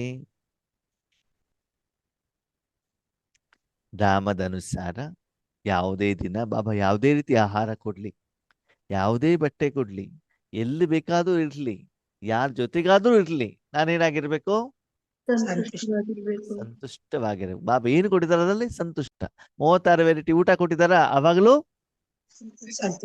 ಸಂತುಷ್ಟ. ಸರಿನಾ? ಓಕೆ. ನಿನ್ನೆ ಬಾಬಾರವರ ಸ್ಮೃತಿ ದಿನ ಇತ್ತು ಅಲ್ವಾ? ಸ್ಮೃತಿ ದಿನ ಇತ್ತು ಅಂತ ನಾನು ಬೆಳಗಿಂದನೇ ಬಾಬನ ಮನೆ ಹೋಗ್ಬೇಕು ಅಂತ ಸಂಕಲ್ಪ ಮಾಡಿದಿತ್ತು. ಮೊನ್ನೆ ಸೇವೆಗೆ ಹೋಗಿದ್ದಿತ್ತು ಬಾಬನ ಮನೆಗೆ. ಸರಿನಾ? ಏನಾಗಿದೆ ಅಂದ್ರೆ ಮನೆಯಲ್ಲಿ ಮೊನ್ನೆನೂ ಕೆಲಸದವರು ಬಂದಿಲ್ಲ, ನಿನ್ನೆನೂ ಕೆಲಸದವರು ಬಂದಿಲ್ಲ. ಸರಿನಾ? ಬರ್ತಾರೋ ಬರಲ್ವೋ ಅಂತ ಗೊತ್ತಾಗೋದು ಯಾವಾಗ? 10:30 ಮೇಲೆ. ಅದು ಮೊದಲೇ ಹೇಳೋದಿಲ್ಲ, ಅವ್ರು ಹೇಳೋದೇ ಇಲ್ಲ ಬರೋದಿಲ್ಲ ಅಂತೇಳಿ. ಸರಿನಾ? ಅದ ಆದ ಮೇಲೆ ಏನ್ ಮಾಡ್ಬೇಕಾಯ್ತು? ಮೊನ್ನೆದು ನಿನ್ನೆದು ಎಲ್ಲ ಕೆಲಸ ಮಾಡ್ಬೇಕು ಅಲ್ವಾ? ಸಂಕಲ್ಪ ಮಾಡಿದ್ದೇನೋ ಬಾಬನ ಮನೆ ಹೋಗ್ಬೇಕು ಅಂತ. ಆಗಿದ್ದೇನಲ್ಲಿ ಏನ್ ಮಾಡ್ಬೇಕು? ಮನೆ ಕೆಲಸ ಎಲ್ಲ ಮಾಡ್ಬೇಕು, ಮನೆ ಅಡಿಗೆ ಮಾಡ್ಬೇಕು, ಅಮ್ಮನಿಗೆಲ್ಲ ಅಡಿಗೆ ಮಾಡಿ ಕೊಡಬೇಕು ಅಲ್ವಾ? ಆವಾಗ ಸೆಂಟ್ರಿಗೆ ಹೋಗ್ಲಿಕ್ಕೆ ಆಗಿಲ್ಲ ಅಂತ ಏನ್ ಮಾಡುವಂಗಿಲ್ಲ, ಚಿಂತೆ ಬೇಜಾರು ಮಾಡುವಂಗಿಲ್ಲ. ಇರುವಲ್ಲಿ ಎಲ್ಲಿದ್ದೀರೋ ಅಲ್ಲೇ ಏನ್ ಮಾಡ್ಬೇಕು? ನಮ್ಮ ಸ್ಥಿತಿಯನ್ನ ಮೇಂಟೈನ್ ಮಾಡಿ. ಉಚಿತವಾಗಿ ಇಟ್ಕೋಬೇಕು. ಆಮೇಲೆ ನಾನು ಸಂಕಲ್ಪವನ್ನ ಮಾಡಿದೆ, ನೋ ಪ್ರಾಬ್ಲಮ್. ನಾವು ಸೆಂಟರ್ಗೆ ಹೋದ ಕ್ಲಾಸ್ ಅನ್ನ ಕೇಳ್ತಿದ್ವಿ, ಅಲ್ಲಿ ಕಡೆ ಗಮನವನ್ನ ಕೊಡ್ತಾ ಇದ್ವಿ, ಅಲ್ಲಿ ಸ್ಥೂಲ ಸೇವೆ ಮಾಡ್ತಿದ್ವಿ. ಅದರ ಬದಲಿಗೆ ಇಲ್ಲೇ ಇದ್ಬಿಟ್ಟು ಯಾರು ಬಾಬನ ಮಕ್ಕಳು ವಿಶ್ವದೆಲ್ಲ ಕಡೆಗೆ 18 ಜನವರಿಗೆ ತಪಸ್ಸು ಮಾಡ್ತಾ ಇದ್ದಾರೋ ಅವ್ರಿಗೆಲ್ಲರಿಗೂ ನಮ್ಮ ಮೂಲಕ ಬಾಬಾ ಏನ್ ಮಾಡ್ಲಿ? ಶಕ್ತಿ ಕೊಡ್ಲಿ, ವಿಶ್ವ ಕಲ್ಯಾಣ ಮಾಡ್ಲಿ ಅಂತ ಬಿಟ್ಟು ಏನ್ ಮಾಡಿ ಸಂಕಲ್ಪ ಮಾಡ್ಬಿಟ್ಟು ಕರ್ಮ ಮಾಡ್ತಾ ಮಾಡ್ತಾ ಯೋಗ ಮಾಡಿದ್ದಾಯ್ತು. ಒಂದ್ ಕಡೆ ಕೂತ್ಕೊಂಡು ಕೂಡ ಸ್ವಲ್ಪ ತಪಸ್ಸನ್ನ ಮಾಡಿದ್ದಾಯ್ತು ಅಲ್ವಾ? ಅಂದ್ರೆ ಯಾವುದೇ ಪರಿಸ್ಥಿತಿಗಳು ಬಂದ್ರಿ, ಯಾವುದೇ ವಾತಾವರಣ ಬಂದು ನೀವೇನಾಗಿರ್ಬೇಕು? ಸಂತುಷ್ಟವಾಗಿರ್ಬೇಕು. ಅಯ್ಯೋ 18 ಜನವರಿ ಇತ್ತಲ್ವಾ, ಬಾಬನ್ ಮನೆ ಹೋಗ್ಲೇಬೇಕಿತ್ತಲ್ವಾ ಅಂತ ಬಿಟ್ಟು ನಾವು ಸಂಕಲ್ಪ ಮಾಡದೆ ಏನಾಗತ್ತೆ? ಓಕೆ, ಇಲ್ಲೆಲ್ಲವನ್ನ ಬಿಟ್ಬಿಟ್ಟು ನೀವು ಅಲ್ಲೋ ಕೂತ್ಕೊಂಡ್ರೆ ಇಲ್ಲಿ ಕೆಲಸ ಆಗಿಲ್ಲ ಅಂತ ಅಲ್ಲಿ ಚಿಂತೆ. ಹೌದಾ? ಇಲ್ಲಿ ಕರ್ಮ ಮಾಡ್ಬಿಟ್ಟು ಅಲ್ಲಿ ಹೋಗ್ಲಿಕ್ಕೆ ಆಗಿಲ್ಲ ಅಂತಂದ್ರೆ ಅವಾಗಲೂ ಕೂಡ ಏನಾಗ್ತದೆ? ಬಾಬನ ಜೊತೆಗೆ ನೀವು ಮನಸ್ಸನ್ನ ಜೋಡಿಸ್ಲಿಕ್ಕೆ ಆಗೋದಿಲ್ಲ. ಯಾವ ಸಮಯದಲ್ಲಿ ಬಾಬಾ ಫಿಸಿಕಲಿ ಶಾರೀರಿಕವಾಗಿ ಎಲ್ಲಿಟ್ಟಿದ್ದಾರೆ ಹೇಳೋದನ್ನ ನೋಡ್ದೇನೆ ಎಲ್ಲಿದ್ರೂ ಕೂಡ ನಿಮ್ಮ ಮನಸ್ಸು ಯಾರ ಜೊತೆಗೆ ಇರಬೇಕು? ಬಾಬಾ ಜೊತೆಗೆ ಇದ್ಬಿಟ್ಟು ಈಶ್ವರಿ ಸೇವೆ, ಆಧ್ಯಾತ್ಮಿಕ ಆ ಸ್ಥಿತಿ, ಆ ಒಂದು ಸಂಪಾದನೆ, ಲಾಭ, ಸಫಲತೆ, ಖುಷಿ, ಆನಂದ ಏನ್ ಸಿಕ್ಕಿದ್ರು ಕೂಡ ಸಂತುಷ್ಟವಾಗಿದ್ದೀರಾ? ಮಜಾ ಏನ್ ಗೊತ್ತಾ? ನಿನ್ನೆ ಬಾಬಾರ್ ಮೇಲಿನ ತಾನೆ, ಬಾಬಾರ ಪ್ರತಿದಿನ ತಾನೆ, ಎಸ್ ಆರ್ ನೋ? ಹೌದು. ಎಸ್.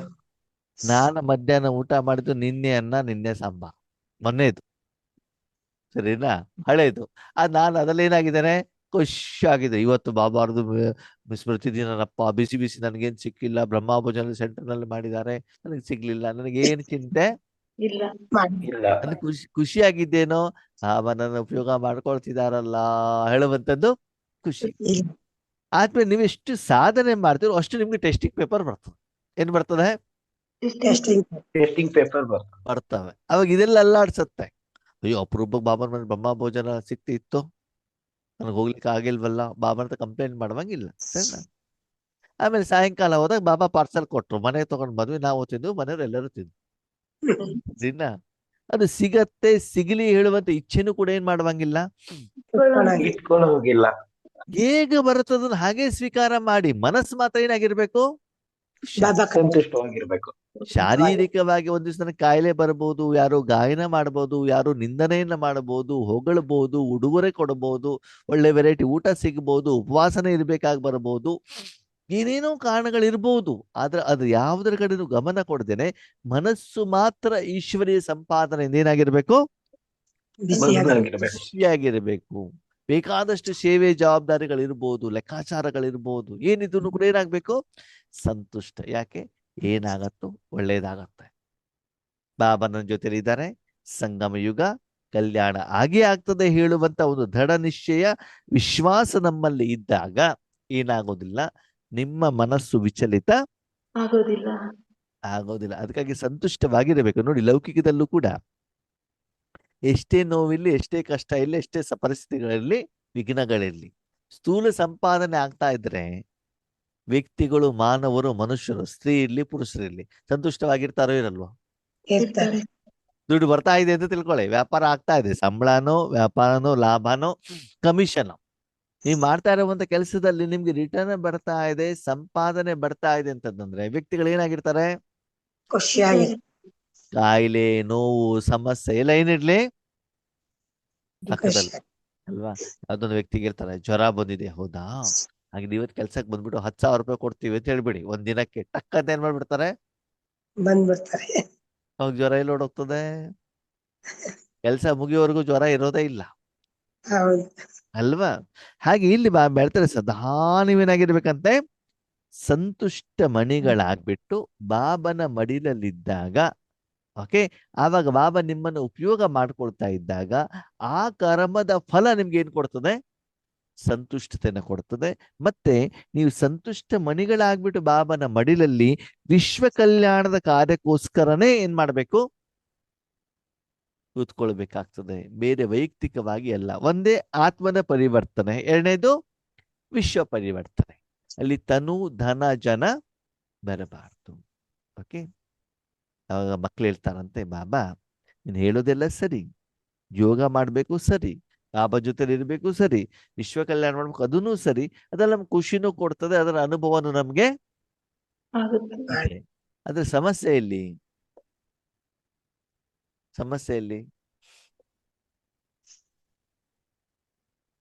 ಸಂತುಷ್ಟರಾಗಿರ್ಲಿಕ್ಕೆ ಸಮಸ್ಯೆ, ತೊಂದರೆ ಏನು?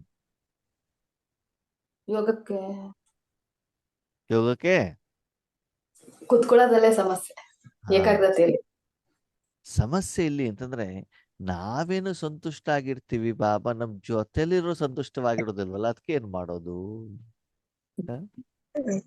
ನಮ್ಮ ಮನೆಯವರು ಸರಿ ಇರಲ್ಲ, ಸೆಂಟರ್ ಟೀಚರ್ ಸರಿ ಇರಲ್ಲ, ಎಲ್ಲರಿಗಿಂತ ಮುಖ್ಯವಾಗಿ ಯೋಗೇಶನ್ನ ಸರಿ ಇರೋದಿಲ್ಲ, ಯಾವಾಗ್ಲೂ ಬೈತಾ ಇರ್ತಾರೆ, ಮುರಳಿ ಮುಖಾಂತರ ಬಾಬಾ ಹೇಳಿದ್ರು ಅಂತ ಹೇಳ್ತಾರೆ, ಸರಿನಾ? ನಮ್ ಕಡಿಮೆತನಗಳೇ ಅವ್ರಿಗೆ ಕಾಣ್ತವೆ ಅಲ್ವಾ? ಅವರನ್ನ ಸಂತುಷ್ಟ ಪಡಿಸೋದು ಹೇಗೆ? ಬೇರೆಯವರನ್ನ. ನಾವೇನು ಸಂತುಷ್ಟವಾಗಿರ್ಬೋದಪ್ಪ, ಬೇರೆ ನಾವೇನ್ ಮಾಡಿದ್ರು ಸಂತುಷ್ಟ ಆಗೋದಿಲ್ವಲ್ಲ, ಅದಕ್ಕೇನ್ ಮಾಡೋದು? ಸರಿ, ಅದಕ್ಕೆ ಬಾಬಾ ಹೇಳ್ತಾರೆ, ಅವರನ್ನ ಸಂತುಷ್ಟ ಪಡಿಸಬೇಕು ಅಂತಂದ್ರೆ ಪ್ರತಿಯೊಬ್ಬರು ಮನುಷ್ಯರನ್ನು ನೀವು ಸಂತುಷ್ಟ ಪಡ್ಲಿಕ್ಕೆ ಆಗೋದಿಲ್ಲ. ಆಗತ್ತಾ? ಇಲ್ಲ. ಅವರು ಶ್ರೀಮತದ ವಿರುದ್ಧವಾದ ಯಾವುದೋ ಒಂದು ಕಾರ್ಯವನ್ನು ಹೇಳ್ತಾರೆ. ಬನ್ರಿ ವೀಕೆಂಡ್ ಪಾರ್ಟಿಗೆ ಹೋಗೋಣ, ನಾನ್ ವೆಜ್ ತಿನ್ನೋಣ, ಫಿಲ್ಮ್ ನೋಡ್ಲಿಕ್ಕೆ ಹೋಗೋಣ ಅಂತ ಹೇಳ್ತಾರೆ. ಹಾಗಂತ ಬಾಬಾ ಹೇಳಿದಾರೆ ಎಲ್ಲರನ್ನ ಸಂತುಷ್ಟ ಪಡಿಸ್ಬೇಕು ಅಂತ ನಾವು ಹೋಗ್ಬಿಟ್ಟು ಆ ಕಾರ್ಯವನ್ನು ಮಾಡ್ಲಿಕ್ಕೆ ಆಗತ್ತಾ? ಆಗಲ್ಲ. ಇಲ್ಲವಲ್ಲ. ಪ್ರಪಂಚದ ಹೆಚ್ಚಿಗೆ ಜನ ಹೇಳ್ತಾರೆ ನೀವು ಈಶ್ವರ ಜ್ಞಾನ ಪಡ್ಕೊಳ್ಳೇಬೇಡ್ರಿ, ಅದು ಸರಿ ಇಲ್ಲ ಅಂತ ಹೇಳ್ತಾರೆ. ಹಾಗಂತ ಅವ್ರ ಮಾತನ್ನ ನಾವು ಕೇಳಲಿಕ್ಕೆ ಆಗತ್ತಾ? ಆಗಲ್ಲ. ಇಲ್ಲವಲ್ಲ. ಹಾಗಾದ್ರೆ ಸಂತುಷ್ಟ ಆಗೋದು ಹೇಗೆ? ಅದಕ್ಕೆ ಬಾಬಾ ಹೇಳ್ತಾರೆ ನಿಮ್ಮ ಜೊತೆಯಲ್ಲಿರುವಂತ ಪ್ರತಿಯೊಂದು ಆತ್ಮನ ಪ್ರತಿ ಶುಭ ಭಾವನೆ, ಶುಭ ಕಾಮನೆಯನ್ನ ಇಡಿ. ಏನಿಡಲಿ? ಏನಿಡ್ಬೇಕು? ಶುಭ ಭಾವನೆ.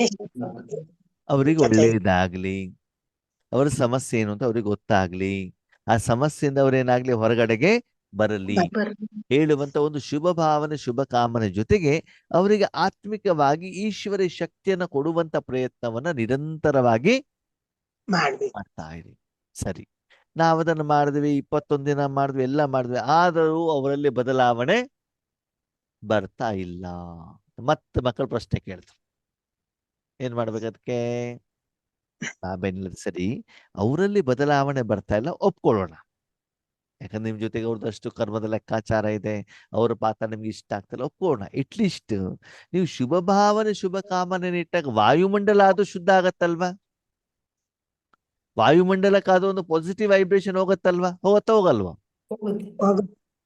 ಯಾಕಂತಂದ್ರೆ ಆತ್ಮೀಯರೇ, ನೀವು ಶರೀರದ ಮೇಲೆ ಏನು ಸೆಂಟ್ ಸ್ಪ್ರೇ ಮಾಡ್ಕೊಂಡಾಗ ಅದರ ಪ್ರಭಾವ ವಾಯುಮಂಡಲದ ಮೇಲೆ ಬೀಳ್ತದೋ ಬೀಳಲ್ವೋ? ಬೀಳುತ್ತೆ ಅಣ್ಣ. ನಿಮ್ಮ ಶರೀರ ಬೆವರಾದಾಗ ಅದರ ದುರ್ವಾಸನೆಯಿಂದ ವಾಯುಮಂಡಲ ಬರ್ತದೋ ಬರಲ್ವೋ? ಬರುತ್ತೆ ಅಣ್ಣ. ಸರಿ, ನೀವು ಕೈಯಲ್ಲಿ ಹಲಸಿನ ಇಟ್ಕೊಂಡಿದ್ದೀರಾ, ಆವಾಗ ಅದರ ಪ್ರಭಾವ ವಾತಾವರಣದ ಮೇಲೆ ಬೀಳುತ್ತೋ ಬೀಳಲ್ವೋ? ಬೀಳುತ್ತೆ ಅಣ್ಣ. ಯಾರಿಗೋ ಸಾಂಬಾರು ಬಡಿಸ್ಲಿಕ್ಕೆ ಹೋಗಿದ್ದೀರಿ, ಅದರ ಪ್ರಭಾವ ವಾಯುಮಂಡಲದ ಮೇಲೆ ಬೀಳ್ತದೋ ಬೀಳಲ್ವೋ? ಬೀಳುತ್ತೆ. ಅದೇನರ್ಥ? ಇದನ್ನೆಲ್ಲವನ್ನ ನೀವು ಹಿಡ್ಕೊಂಡಿದ್ದೀರಾ, ಹೌದಾ? ಯಾವುದರ ಮೂಲಕ? ಶರೀರದ ಮೂಲಕ. ಶರೀರದ ಮೂಲಕ ಈ ಪ್ರಪಂಚದಲ್ಲಿ ಯಾವ ವಸ್ತುವನ್ನ ನೀವು ಹಿಡ್ಕೊಂಡಿದ್ದೀರೋ, ಜೊತೆಲಿ ಇಟ್ಕೊಂಡಿದ್ದೀರೋ, ಅದರ ಪ್ರಭಾವ ನಿಮ್ಮ ಮೇಲೂ ಬೀಳ್ತದೆ, ವಾಯುಮಂಡಲದ ಮೇಲೂ ಬೀಳ್ತದೆ. ಅಂದಮೇಲೆ ಮನ ಬುದ್ಧಿನೂ ಕೂಡ ನಿಮ್ಮ ಸಾಧನ, ಹೌದೋ ಅಲ್ವೋ? ಅದನ್ನ ನೀವು ಹಿಡ್ಕೊಂಡಾಗ ಅದರ ಪ್ರಭಾವ ನಿಮ್ಮ ಮೇಲೆ, ವಾತಾವರಣದ ಮೇಲೆ ಬೀಳ್ತದೋ ಬೀಳಲ್ವೋ? ಈಗ ನಾನು ನನ್ನ ಮನಸ್ಸಲ್ಲಿ ಹೇಳ್ಕೊಳ್ಳೋದು ಏನಂತ? ಕಾರುಣ್ಯಕ್ಕೆ ಸರಿ ಇಲ್ಲ, ಕಾರುಣ್ಯಕ್ಕೆ ಸರಿ ಇಲ್ಲ, ಕಾರುಣ್ಯಕ್ಕೆ ಸರಿ ಇಲ್ಲ ಹೇಳೋದು. ಆವಾಗ ಪ್ರಪಂಚದಲ್ಲಿ ವಾತಾವರಣದಲ್ಲಿ ಒಳ್ಳೆ ಶುದ್ಧ ವೈಬ್ರೇಷನ್ ಹೋಗ್ತದೋ ಹೋಗಲ್ವೋ? ಹೋಗೋದಿಲ್ಲ. ಏನಾಗ್ತದೆ? ನೆಗೆಟಿವ್ ವೈಬ್ರೇಷನ್ ಹೋಗುತ್ತೆ. ಹೋಗ್ತದೆ ತಾನೆ. ಹಾಗಿದ್ರೆ ವಾಯುಮಂಡಲ ಹಾಳು ಮಾಡ್ಲಿಕ್ಕೆ ಯಾರು ಕಾರಣರಾದ್ರು? ನಾನೇ ಕಾರಣ ಅಲ್ವಾ? ಅವ್ರು ಸರಿ ಇಲ್ಲ, ಸರಿ. ಆದ್ರೆ ನೀವು ಅದೇ ಸಂಕಲ್ಪವನ್ನು ಮಾಡಿದಾಗ ವಾತಾವರಣ ಅಶುದ್ಧ ಮಾಡ್ಲಿಕ್ಕೆ ನೀವೇನಾದ್ರಿ? ಹಾಗೆ ಬಾಬನ ಹತ್ರ ಹೋಗ್ಬಿಟ್ಟು ಅವ್ರು ಸರಿ ಇಲ್ಲ, ಇವ್ರು ಸರಿ ಇಲ್ಲ, ಅವ್ರಿಗೆ ಹಾಗೆ ಮಾಡು, ಹೀಗೆ ಮಾಡು ಅಂತಂದ್ರೆ ಏನು ಒಳ್ಳೆ ಕೆಲಸ ನಿಮ್ಮಪ್ಪ ಮಾಡ್ತಾ ಇದಾರೆ, ಅಬ್ಯೂಸಿವ್ ಆಗಿ ಮಾಡ್ತಿದ್ದಾರೆ, ಅಲ್ಲಿ ಹೋಗ್ಬಿಟ್ಟು ಅವ್ರನ್ನ ಡಿಸ್ಟರ್ಬ್ ಮಾಡಿದಾಗ ಆಗಿತ್ತೋ ಆಗಿಲ್ವೋ? ನಿಮ್ಮ ತಂದೆ ಯಾರಿಗೂ ದಾನ ಧರ್ಮ ಮಾಡ್ತಾ ಇದ್ದಾರೆ, ಸರಿನಾ? ಅವ್ರ ಹತ್ರ ಮಧ್ಯದಲ್ಲಿ ಹೋಗ್ಬಿಟ್ಟು ನೀನ್ ನನಗೆ ಮದುವೆ ಮಾಡ್ಕೊಟ್ಟಿದ್ಯಾ, ನಿಮ್ಮ ಅಳಿಯ ಸರಿ ಇಲ್ಲ, ನನ್ನ ಮಾತೆ ಕೇಳುದಿಲ್ಲ, ನಾನು ಡೈವರ್ಸ್ ಕೊಟ್ಬಿಟ್ಟು ಮನೆಗೆ ಬರ್ತೇನೆ ಅಂತ ಮಾತಾಡಿ. ಯಾರ ಹತ್ರ? ಬಾಬನ ಹತ್ರ. ಅವಾಗ ಏನಾಗ್ತದೆ? ತಂದೆ ಹತ್ರ ಹಿಡಿದಾಗ ತಂದೆ ಡಿಸ್ಟರ್ಬ್ ಆಗ್ತಾರೋ ಆಗಲ್ವೋ? ಅವಾಗ ಏನಾಗತ್ತೆ? ತಂದೆಯ ಜೊತೆಗೆ ಯಾರ್ಯಾರು ದಾನ ಧರ್ಮ ತಗೊಳಕ್ ಬಂದಿರ್ತಾರೋ ಅವರು ನಿಮ್ಗೆ ಆಶೀರ್ವಾದವನ್ನ ಮಾಡ್ತಾರೆ. ಮಾಡೋದಿಲ್ಲ. ಏನ್ ಮಾಡ್ತಾರೆ? ಇವ್ರು ಒಳ್ಳೆ ಕೆಲಸ ಮಾಡ್ಬೇಕಾದ್ರೆ ಮಧ್ಯ ಬಂದ್ಬಿಟ್ಟು ಏನೋ ಹೇಳ್ತಲ್ಲ, ಶಿವ ಪೂಜೆಯಲ್ಲಿ ಕರಡಿಗೆ ಬಂದ ಹಾಗೆ ಅಂತ ಮಧ್ಯದಲ್ಲಿ ಬಂದ್ಬಿಟ್ಟಲ್ಲ ಅಲ್ವಾ? ಅದರ ಬದಲು ನೀವು ಕೂಡ ತಂದೆಯ ಜೊತೆಲಿ ಕುತ್ಕೊಂಡ್ಬಿಟ್ಟು ಅವರ ಮಡಿಯಲ್ಲಿ ಕುತ್ಕೊಂಡು ಬಂದವರಿಗೆಲ್ಲ ದಾನ ಧರ್ಮ ಮಾಡಿದ್ರೆ ಏನಾಗ್ತದೆ? ತಂದೆಯ ಆಶೀರ್ವಾದನೂ ಸಿಗತ್ತೆ, ಅವರ ಆಶೀರ್ವಾದನೂ ಸಿಗ್ತದೆ. ಅದಕ್ಕಾಗಿ ಬಾಬಾ ಹೇಳ್ತಾರೆ, ಮಕ್ಕಳೇ, ವಾಯುಮಂಡಲವನ್ನ ಪರಿವರ್ತನೆ ಮಾಡಬೇಕು ಅಂತಂದ್ರೆ ನೀವು ಸದಾ ಕಾಲ ಸಂತುಷ್ಟರು ಆಗಿರ್ಬೇಕು. ಅಟ್ಲೀಸ್ಟ್ ವಾಯುಮಂಡಲ ಪರಿಶುದ್ಧ ಮಾಡೋದಲ್ಲಾದ್ರೂ ಕೂಡ ನೀವೇನಾಗಿರ್ತೀರಿ? ನಿಮಿತ್ತರಾಗಿರ್ತೀರಲ್ವಾ? ಅದಕ್ಕಾಗಿ ವ್ಯರ್ಥ ಸಂಕಲ್ಪಗಳನ್ನ ಮಾಡಬೇಡಿ, ವ್ಯರ್ಥ ಸಮಯವನ್ನ ವೇಸ್ಟ್ ಮಾಡಬೇಡಿ ಅಲ್ವಾ? ನಿನ್ನೇನು ಕೂಡ ಬಾಬಾ ಅದನ್ನ ಹೇಳಿದ್ರಲ್ಲ. ಅದಕ್ಕಾಗಿ ಪ್ರತಿಯೊಂದು ಆತ್ಮನ ಪ್ರತಿ ಇವ್ರು ಚೇಂಜ್ ಆಗೋದೇ ಇಲ್ಲ, ಇವ್ರು ಯಾವಾಗ್ಲೂ ಹೀಗೇನೆ, ಇವ್ರು ಯಾವಾಗ್ಲೂ ಸಿಟ್ಟಿನಲ್ಲಿ ಇರ್ತಾರೆ, ಇವ್ರು ನಮ್ಮ ಮಾತು ಕೇಳೋದಿಲ್ಲ, ನಮ್ಮ ಮಾತಿಗೆ ಬೆಲೆ ಇಲ್ಲ ಅಂತ ಹೇಳ್ಬಿಟ್ಟು ಈ ರೀತಿ ಸಂಕಲ್ಪವನ್ನ ನಾವೇನ್ ಮಾಡಬಾರ್ದು. ಮಾಡ್ಬಾರ್ದು. ಯಾವುದೇ ಆತ್ಮರ ಬಗ್ಗೆ ನಾವು ಆ ರೀತಿ ಭಾವನೆಯನ್ನು ಇಟ್ಕೊಳ್ಬಾರ್ದು. ಎಷ್ಟು ಈ ರೀತಿ ವಿಷಯಗಳಿಂದ ವ್ಯಕ್ತಿಗಳಿಂದ ಭಿನ್ನವಾಗಿರ್ತೀರೋ ಅಷ್ಟು ನೀವು ಬಾಬನ ಜೊತೆಗೆ ಏನಾಗ್ತಾ ಹೋಗ್ತೀರಿ, ಕಲೆಕ್ಟ್ ಪ್ರಿಯರಾಗ್ತಾ ಹೋಗ್ತೀರ ಅಲ್ವಾ. ಅದಕ್ಕಾಗಿ ಈ ವಿಷಯವನ್ನ ತೆಗೆದುಕೊಂಡು ಬಾಬನ ಹತ್ರ ಹೆಚ್ಚಿಗೆ ಚರ್ಚೆ ಮಾಡ್ಬಾರ್ದು. ಮಾಡಬಾರ್ದು. ಯಾವುದೇ ಆತ್ಮ ಇರ್ಲಿ, ಬಾಬಾ ಅವ್ರಿಗೇನಾಗ್ಲಿ ಒಳ್ಳೇದಾಗ್ಲಿ. ಒಳ್ಳೆಯದಾಗ್ಲಿ ಅಂತ ಸಂಕಲ್ಪದ ಜೊತೆಗೆ ಅವರಿಗೆ ಶಕ್ತಿಯನ್ನ ಕೊಡ್ಲಿಕ್ಕೂ ಕೂಡ ನಾವೇನ್ ಮಾಡ್ಬೇಕು, ನಿಮಿತ್ತ ಆಗ್ಬೇಕು. ಹಾಗಂತ ಬರೀ ಆ ಆತ್ಮನಿಗೆ ಮಾತ್ರ ನಾನು ಕೊಡ್ತಾ ಇದ್ದೀನಿ ಅಂತಲ್ಲ, ಬಾಬನಿಗೆ ಹೇಳ್ಬಿಡ್ಬೇಕು, ಬಾಬಾ ನೋಡು ಈ ಆತ್ಮ ಹೀಗೀಗಿದೆ, ಅವ್ರಿಗೆ ಒಳ್ಳೆ ಬುದ್ಧಿಯನ್ನ ಕೊಡು, ಈ ಕಾರ್ಯದಲ್ಲಿ ನನ್ ತಪ್ಪಿದ್ರೆ ನನಗೆ ಒಳ್ಳೆ ಬುದ್ಧಿಯನ್ನ ಕೊಡು, ನನ್ನನ್ನ ಮೊದಲು ಸರಿ ಮಾಡು ಅಂತ ಹೇಳ್ಬೇಕು ಬಾಬನ ಹತ್ರ. ಏನ್ ಹೌದು. ಮಾಡ್ಬೇಕು, ನನ್ನನ್ ಫಸ್ಟ್ ಸರಿ ಮಾಡುವಂತ ಮಜಾ ಏನ್ ಗೊತ್ತಾ, ನಿಮ್ಮನ್ನ ಸರಿ ಮಾಡುವಂತ ಎಲ್ಲ ವಿಷಯ ಮೊದಲಿಲ್ ಬಾಬಾ ಹೇಳಿರ್ತಾರೆ, ಕಾರಣವನ್ನು ಹೇಳಿರ್ತಾರೆ, ನಿವಾರಣೆನೂ ಕೂಡ ಹೇಳಿರ್ತಾರೆ. ಆವಾಗ ಮುರ್ಲಿ ಕೇಳಿದ ನಮ್ಗೆ ಅದು ಸರಿ ಅಂತಾನು ಅನಿಸ್ತಾ ಇರ್ತದೆ, ಕೇಳ್ತೀವಿ ಕೂಡ. ಆದರೆ ಕರ್ಮಕ್ಷೇತ್ರಕ್ಕೆ ಬಂದಾಗ ಅದನ್ನ ನಾವೇನ್ ಮಾಡ್ಬಿಡ್ತೀವಿ, ಬಿಟ್ಟು ಕೊಡ್ತೇವೆ. ಮರ್ತು ಬಿಡ್ತೀವಿ. ಆವಾಗ ಎಷ್ಟು ತೀವ್ರ ರೂಪದ ಪರಿವರ್ತನೆ ನಿಮ್ಮಲ್ಲಿ ಆಗಬೇಕು, ಆ ಪರಿವರ್ತನೆ ನಿಮ್ಮಲ್ಲಿ ಆಗೋದಿಲ್ಲ. ಬರೋದಿಲ್ಲ. ಅದಕ್ಕೆ ಬಾಬಾ ಹೇಳೋದು, ವ್ಯಕ್ತಿಯಿಂದ, ವಸ್ತುವಿಂದ, ವಿಷಯಗಳಿಂದ, ನಡೆದಿರುವಂತ ಘಟನೆಗಳಿಂದ, ಕರ್ಮದ ಫಲದಿಂದ ಆದಷ್ಟು ಏನ್ ಮಾಡ್ತಾ ಹೋಗಿ, ನ್ಯಾರ ನ್ಯಾರ ನ್ಯಾರ. ಯಾವ್ದ್ರಲ್ಲಿ ಪ್ರಿಯ ಆಗ್ಬೇಕು, ಪ್ರಭು ಪ್ರೀತಿಯ ಬಾಬಾ, ಈಶ್ವರಿ ಬಾಬನ ಸೇವೆ, ಪ್ರೀತಿ. ಸಾಧನೆ, ಪುರುಷಾರ್ಥ ಅಲ್ವಾ. ಇವತ್ತಿನ ಮಕ್ಕಳು ಬರೀ ಮೊಬೈಲ್ ಆಪರೇಟ್ ಮಾಡೋದಲ್ಲ ಮಾತ್ರ ಪ್ಯಾರ, ಬೇರೆ ಎಲ್ಲದಲ್ಲೂ ನ್ಯಾರ ನ್ಯಾರ ನ್ಯಾರ ಅಲ್ವಾ. ಇನ್ನು ಹಣ ಸಂಪಾದನೆ ಮಾಡೋದ್ರಲ್ಲಿ ಮಾತ್ರ ಪ್ಯಾರ, ಬೇರೆ ಸಂಬಂಧ, ಹಬ್ಬ ಹರಿದಿನ, ಗೌರವ, ಸಹಾಯ ಇದೆಲ್ಲದಿಂದ ಏನಾಗ್ಬಿಟ್ಟಿದ್ದಾರೆ, ಭಿನ್ನ. ನ್ಯಾರ. ಅದಕ್ಕೆ ನಾವ್ ಯಾರ ಜೊತೆ ಪ್ರಿಯರಾಗ್ಬೇಕಂತೆ, ತಂದೆ ಜೊತೆಯಲ್ಲಿ, ಬಾಬಾ ಜೊತೆ. ಅದಕ್ಕಾಗಿ ಮಕ್ಕಳೇ, ವ್ಯರ್ಥ ಸಂಕಲ್ಪಗಳನ್ನ ಮಾಡಿದ್ರೆ, ನೆಗೆಟಿವ್ ಸಂಕಲ್ಪಗಳನ್ನ ಮಾಡಿದ್ರೆ ಅದರ ಪ್ರಭಾವನೂ ಕೂಡ ವಾಯುಮಂಡಲದ ಮೇಲೆ ಬೀಳುತ್ತದೆ. ನೀವು ಸಂತುಷ್ಟ ಮಣಿಗಳಾಗ್ಬಿಟ್ಟು ವಿಶ್ವ ಕಲ್ಯಾಣಕ್ಕಂತ ಕೂತ್ಕೊಂಡು ಕೂಡ ಅದು ಕೂಡ ವಾಯುಮಂಡಲದ ಮೇಲೆ ಪ್ರಭಾವ ಬೀಳುತ್ತೆ. ಬಾಬಾ ಒಂದೇ ವಿಷಯ ಹೇಳೋದು ಏನು, ವಿಶ್ವ ಕಲ್ಯಾಣದ ಸ್ಥಿತಿಯಲ್ಲಿ ಸ್ವರೂಪದಲ್ಲಿ ನೀವು ಕುತ್ಕೊಳ್ಬೇಕು ಅಂತಂದ್ರೆ ನೀವು ಸಂತುಷ್ಟ ಮಣಿಗಳಾಗದೇನೆ ನಿಮ್ಮನ್ನ ಬಾಬಾ ಆ ಕಾರ್ಯದಲ್ಲಿ ತೆಗೆದುಕೊಳ್ಳಿಕ್ಕೆ ಸಾಧ್ಯ ಇಲ್ಲ. ಸಂತುಷ್ಟ ಮಣಿಗಳಾಗಿಲ್ಲ ಅಂತಂತಂದ್ರೆ ಓಕೆ, ಯಾವ್ಯಾವ್ದ್ರಲ್ಲಿ ಸಂತುಷ್ಟ, ಯಾವ್ದ್ರಲ್ಲಿ ಸಂತುಷ್ಟ. ಕೆಲವೊಂದ್ಸಲ ಇನ್ನೊಂದು ಏನಾಗತ್ತೆ ಗೊತ್ತಾ, ಬೆಳಿಗ್ಗೆ ಬೇಗ ಅಮೃತ ವೇಳೆಯಲ್ಲಿ ಎದ್ದಿರ್ತೀವಿ, ಅಥವಾ ಯಾವುದೋ ಕಾರಣದಿಂದ ನಿನ್ನೆ ರಾತ್ರಿ ನಿದ್ರೆ ಮಾಡಿರೋದಿಲ್ಲ, ಸುಸ್ತಾಗಿರ್ತದೆ, ಅಥವಾ ನಿದ್ರೆ ಮಾಡಿದ್ರೂ ಕೂಡ ನಿದ್ರೆ ಬಂದಿರೋದಿಲ್ಲ. ಯೋಗದಲ್ಲಿ ಕೂತ್ಕೊಂಡಾಗ ಒಂದು ಸಂಕಲ್ಪ ಬರ್ತದೆ, ಏನಂತ, ನಿನ್ನೆ ರಾತ್ರಿ ನಾನು ನಿದ್ರೆ ಮಾಡಿಲ್ಲ. ಅವಾಗ ಏನಾಗ್ತದೆ, ನಿದ್ರಾ ಸಂಕಲ್ಪ ಬರುತ್ತೆ. ನಿದ್ರೆ ಬರ್ತಾ ಇರ್ತದೆ. ಯಾಕೆ ಕರೆದಲ್ವಾ ನೀವು, ಕರೆದಿದ್ದಕ್ಕೆ ಏನಾಗ್ತಾ ಇರ್ತದೆ, ಅದು ನಿಜ. ಬರ್ತಾ ಇರ್ತಾರೆ, ನಿದ್ರೆ ಎಳಿತಾ ಇರ್ತದೆ. ಆವಾಗ ಏನಾಯ್ತು, ಯಾವ ಯೋಗ, ನಿದ್ರಾ ಯೋಗ. ನಿದ್ದೆ ಯೋಗ. ಅವಾಗ ವಾತಾವರಣದಲ್ಲಿ ಯಾವ ಯೋಗ ಹೋಗ್ತಾ ಇದೆ, ನಿದ್ರೆ ಅದರಿಂದ ಬೇರೆಯವ್ರಿಗೆಲ್ಲರಿಗೂ ರಾಜಯೋಗದ ಅನುಭವ ಆಗತ್ತಲ್ವಾ. ಇಲ್ಲ. ಆಗಲ್ಲ. ಏನಾಗ್ತದೆ ಮತ್ತೆ, ನಿದ್ರ. ಅದ್ರ ನಿದ್ರಾಯೋಗದ ಅನುಭವ ಆಗತ್ತೆ ತಾನೆ. ಅದಕ್ಕಾಗಿ ಹೌದು. ಬಾಬಾ ಏನ್ ಹೇಳ್ತಾರೆ, ಮಕ್ಕಳೇ ನಿನ್ನೆ ರಾತ್ರಿ ನಿದ್ರೆ ಮಾಡಿಲ್ಲ ಅಂತ ಯೋಚನೆ ಮಾಡ್ತಿರ್ಲ, ಅದೇ ಲೌಕಿಕ ಕೆಲ್ಸಕ್ಕೆ ಹೋದಾಗ ಅವಾಗ ನಿದ್ರೆ ಬರುತ್ತಾ, ಬರಲ್ಲ. ಇಂಪಾರ್ಟೆಂಟ್ ಕೆಲಸ ಮಾಡ್ಬೇಕಾದ್ರೆ ನಿದ್ರೆ ಬರುತ್ತಾ, ಬರಲ್ಲ. ಒಂದ್ ನಿದ್ರೆ ಇಳಿತಾ ಇದೆ, ಏನಾಗ್ತಾ ಇದೆ, ತುಂಬಾ ನಿದ್ದೆ. ಆವಾಗ ಯೂಟ್ಯೂಬ್ ಆನ್ ಮಾಡ್ಬಿಟ್ಟು ನಿಮ್ಗೆ ಬೇಕಾಗಿರೋ ಕಾರ್ಯಕ್ರಮ ನೋಡ್ಬೇಕು. ಅವಾಗ ನಿದ್ರೆ ಬರ್ತದೋ ಓಡೋಗುತ್ತೋ, ಓಡೋಗುತ್ತೆ. ಅದ್ಯಾಕೆ ಓಡೋಯ್ತು. ಮನಸ್ಸು ಬುದ್ಧಿಗೆ ಏನು ಬೇಕು ಅದೇನಾಗ್ತಾ ಇದೆ, ಸಿಗ್ತಾ ಇದೆ. ಹಾಗಂತ ನಿದ್ರೆಯನ್ನು ಪೂರ್ತಿ ಅವಾಯ್ಡ್ ಮಾಡ್ಬೇಕು ಅಂತಲ್ಲ, ಶರೀರಕ್ಕೆ ಎಷ್ಟು ಬೇಕೋ ಅಷ್ಟು ನಿದ್ರೆಯನ್ನು ನಾವೇನ್ ಮಾಡ್ಬೇಕಾಗ್ತದೆ, ಮಾಡ್ಬೇಕಾಗ್ತದೆ ಅಲ್ವಾ. ಅಂದ್ರೆ ಇಲ್ಲಿ ಬಾಬಾ ಹೇಳೋದು, ಮಕ್ಕಳೇ ಬೇರೆಯವರ ಪಾತ್ರ, ಬೇರೆಯವರ ಸ್ವಭಾವದ ಬಗ್ಗೆ ಏನ್ ಮಾಡ್ಬಿಡಿ, ತುಂಬಾ ಹೆಚ್ಚಿಗೆ ಸಂಕಲ್ಪ ಯೋಚನೆಯನ್ನ ನೀವು ಮಾಡಬಾರ್ದು. ಸರಿ.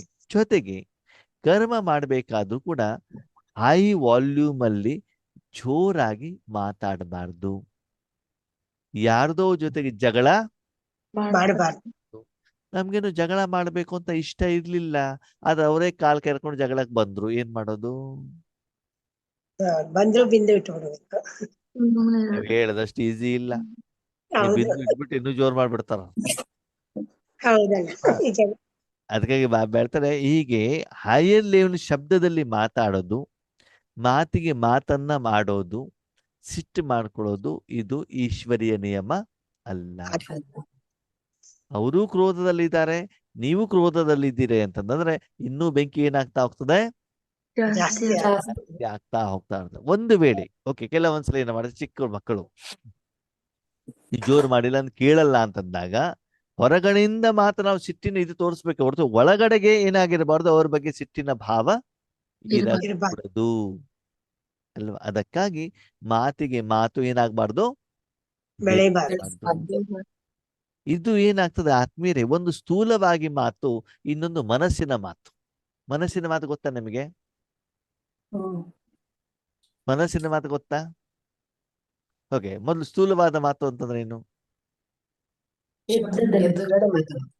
ಅವ್ರು ಎದುರುಗಡೆಗೆ ಇರ್ತಾರೆ, ಅವರೊಂದು ಮಾತು ನಾವೊಂದು ಮಾತು, ನಾವೊಂದು ಮಾತು ಅವರೊಂದು ಮಾತು. ಏನ್ ಮಾಡ್ತಿದೀವಿ?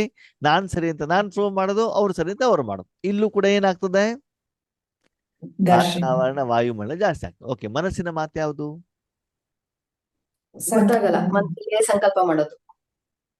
ಘಟನೆ ಮುಗಿದೋಗಿದೆ, ನಾಟಕದ ಪಾತ್ರ ಮುಗಿದೋಗ್ಬಿಟ್ಟಿದೆ, ಆಮೇಲೆ ಕುತ್ಕೊಂಡ್ಬಿಟ್ಟು ಅವ್ರು ಹಂಗ್ ಹೇಳ್ಬಾರ್ದಿತ್ತು, ಇವ್ರು ಹಿಂಗ್ ಹೇಳ್ಬಾರ್ದಿತ್ತು, ನಮ್ಮನೆಯವರಿಗೆ, ನಮ್ಮ ಮಗಳಿಗೆ, ನಮ್ಮ ಮಗ ಹೀಗೆ, ಸೆಂಟರ್ ಟೀಚರಿಗೆ ಅಂತ ಮನಸ್ಸಲ್ಲಿ ಏನ್ ಮಾಡ್ತಾ ಇರೋದು? ಅವ್ರ ಬಗ್ಗೆ ಹೇಳ್ತಾರ. ಓಕೆ, ಮುಖದ ಮಾತಿನಿಂದ ಇದಾಗ್ಬೋದು, ಆದ್ರೆ ಮನಸ್ಸಿನ ಮಾತಿನಿಂದ ಕಂಟ್ರೋಲ್ ಮಾಡೋದು ನಿಮ್ ಕೈಲಿದೆಯಲ್ವಾ? ಅವಾಗ ಆ ರೀತಿ ನೀವು ಮನಸ್ಸಿನ ಮಾತನ್ನ ಹೆಚ್ಚಿಗೆ ಮಾಡ್ತಾ ಹೋದಾಗ ಸಮಯ ಶಕ್ತಿ ವ್ಯರ್ಥ ಆಗತ್ತೋ ಆಗಲ್ವೋ? ವಾತಾವರಣ ಹಾಳಾಗತ್ತಲ್ವಾ? ಅದರಲ್ಲೂ ವಿಶೇಷವಾಗಿ ಅಮೃತ ವೇಳೆಯಲ್ಲಿ ನೀವು ಕೂತ್ಕೊಂಡಾಗ, ಯೋಗ ಮಾಡ್ತಾ ಕೂತ್ಕೊಂಡಾಗ, ಸೇವಾ ಕೇಂದ್ರದಲ್ಲಿ ಕೂತ್ಕೊಂಡಾಗ, ನಿಮ್ಮ ಮನಸ್ಸನ್ನ ಈ ರೀತಿ ಇಟ್ಟಾಗ ಎಲ್ಲರೂ ಕೂಡ ಶಾಂತಿ ವೈಬ್ರೇಷನ್ ಆಡ್ತಾ ಇರ್ಬೇಕಾದ್ರೆ ನೀವು ಮಧ್ಯದಲ್ಲಿ ಈ ರೀತಿ ಸಂಕಲ್ಪ ಮಾಡದೆ ಏನಾಗತ್ತೆ? ಪಾಪ ಆಗುತ್ತೆ. ಆ ವಾತಾವರಣ ವಾಯುಮಂಡಲ ಏನಾಗತ್ತೆ? ಹಾಳಾಗತ್ತಲ್ವಾ? ಹೌದು. ಅದಕ್ಕಾಗಿ ಸೂಕ್ಷ್ಮವಾಗಿ ನಿಮ್ಮನ್ನ ನೀವೇನ್ ಮಾಡ್ಕೊಳ್ಳಿ, ಚೆಕ್ ಮಾಡ್ಕೊಳ್ಳಿ. ಏನಂತ? ಯಾರು ಏನೇ ಹೇಳಿದ್ರು ಕೂಡ ನನ್ನ ಒಂದು ಭಾವನೆ ಅವರ ಪ್ರತಿ ಯಾವ ರೀತಿ ಇತ್ತು? ಪ್ರಿಯವಾದ ಮಾತು, ಮಧುರವಾದ ಮಾತು, ಮುಗುಳು ನಗೆ, ಅವರ ಪ್ರತಿ ಯಾವಾಗಲೂ ಶುಭ ಭಾವನೆ, ಶುಭ ಕಾಮನೆ, ಮಧುರವಾದ ವೃತ್ತಿ, ಮಧುರವಾದಂತ ದೃಷ್ಟಿ, ಮಧುರವಾದಂತ ಸಂಪರ್ಕ, ಸಂಪರ್ಕ. ಮಧುರ ಮಧುರ ಅಂತಂದ್ರೆ ಒಯ್ದ್ಬಿಟ್ಟು ಅವ್ರಿಗೆ ಸ್ವೀಟ್ ತಿನ್ಸೋದಲ್ಲ, ಮೀಠೆ ಮೀಠೆ ಹೇಳಿದ್ದಾರೆ ಅಂತ ಹೇಳ್ಬಿಟ್ಟು ಅಲ್ವಾ? ಆತ್ಮಕ್ಕೆ ಬೇಕಾಗಿರುವಂತ ಸ್ವೀಟ್ ಅನ್ನ ತಿನ್ನಿಸ್ಬೇಕು. ಈ ರೀತಿ ಮಾಡಿದಾಗ ಅವಾಗ ಏನಾಗತ್ತೆ? ಫಲಿತಾಂಶ ಹೇಳೋದು ತುಂಬಾ ಚೆನ್ನಾಗಿ ಬರ್ತದೆ. ಅದಕ್ಕಾಗಿ ನೀವು ಬೇರೆಯವರಿಗೆ ಶಿಕ್ಷಣವನ್ನ ಕೊಡಬೇಕು ಅಂತಂದ್ರೆ ಮೊದಲು ನಿಮ್ಮ ಜೀವನದಲ್ಲಿ ನೀವು ಬದಲಾವಣೆಯನ್ನ ಮಾಡ್ಕೊಂಡಿದ್ದಾಗ ಮಾತ್ರ ನೀವು ಬೇರೆಯವರಿಗೆ ಶಿಕ್ಷಣವನ್ನ ಕೊಡಲಿಕ್ಕೆ, ನಿಮ್ಮಲ್ಲಿ ಆ ಯೋಗ್ಯತೆ ಬರಲಿಕ್ಕೆ ಸಾಧ್ಯ. ಆ ಗುಣಗಳು ನಿಮ್ಮಲ್ಲೇ ಧಾರಣೆ ಆಗಿಲ್ಲ ಅಂತಂದ್ರೆ ನೀವು ಬೇರೆಯವರಿಗೆ ಏನ್ ಮಾಡ್ಲಿಕ್ಕೆ ಆಗೋದಿಲ್ಲ, ಕೊಡೋದಿಕ್ಕಾಗಲ್ಲ, ಶಿಕ್ಷಣವನ್ನ ಕೊಡಲಿಕ್ಕೆ ಆಗೋದಿಲ್ಲ. ಅಂದ್ರೆ ನೀವು ಬೇರೆಯವರಿಗೆ ಶಿಕ್ಷೆನೂ ಕೊಡಬಾರ್ದು, ನೀವು ನಿರ್ಣಯನೂ ಮಾಡಬಾರ್ದು. ನಿಮ್ಮ ಜೀವನದಲ್ಲಿ ಅದನ್ನ ಏನ್ ಮಾಡ್ತಾ ಹೋಗ್ಬೇಕು? ಅಳವಡಿಕೆ ಮಾಡ್ಕೊಂಡು ಹೋಗ್ತಾ ಇದ್ ಬಿಟ್ಟು ಸದಾ ಹೇಗಿರ್ಬೇಕಂತೆ? ನಾಟಕದ ಅನುಸಾರ ಹೇಗಿರ್ತದೋ, ಯಾವ ವ್ಯಕ್ತಿಗಳು ಬರ್ತಾರೋ, ಬಾಬಾ ಎಲ್ಲಿರ್ತಾರೋ, ಎಲ್ಲಿದ್ರು ಕೂಡ ಇವನ್ ಪುರುಷಾರ್ಥದಲ್ಲೂ ನಾನು ಮಾಡುವಂತ ಸಾಧನೆಯಲ್ಲೂ ಕೂಡ ಏನ್ ಮಾಡ್ಬೇಕು? ಸಂತುಷ್ಟ ಆಗಿರ್ಬೇಕು. ಕೆಲವರ ಜೀವನದಲ್ಲಿ ಆತ್ಮೀಯರೇ ನಾನು ನೋಡಿದ್ದೇನೆ, ಪುರುಷಾರ್ಥ ಮಾಡ್ತಾರೆ, ಗಂಟೆಗಟ್ಟಲೆ ಕೂತ್ಕೊಳ್ಳೋ ಎಲ್ಲ ಮಾಡ್ತಾರೆ, ಆದ್ರೆ ಅವ್ರಿಗೆ ಯೋಗದ ಅನುಭವನೇ ಆಗೋದಿಲ್ಲ. ಮಾಡಿ ಮಾಡಿ ಮಾಡಿ ಮಾಡಿ ಏನಾಗ್ಬಿಡ್ತು? ಸುಸ್ತಾಗ್ಬಿಡ್ತಾರೆ, ಬೇಜಾರಾಗ್ಬಿಡ್ತಾರೆ. ಕಾರಣ ಏನಿರ್ಬೋದು?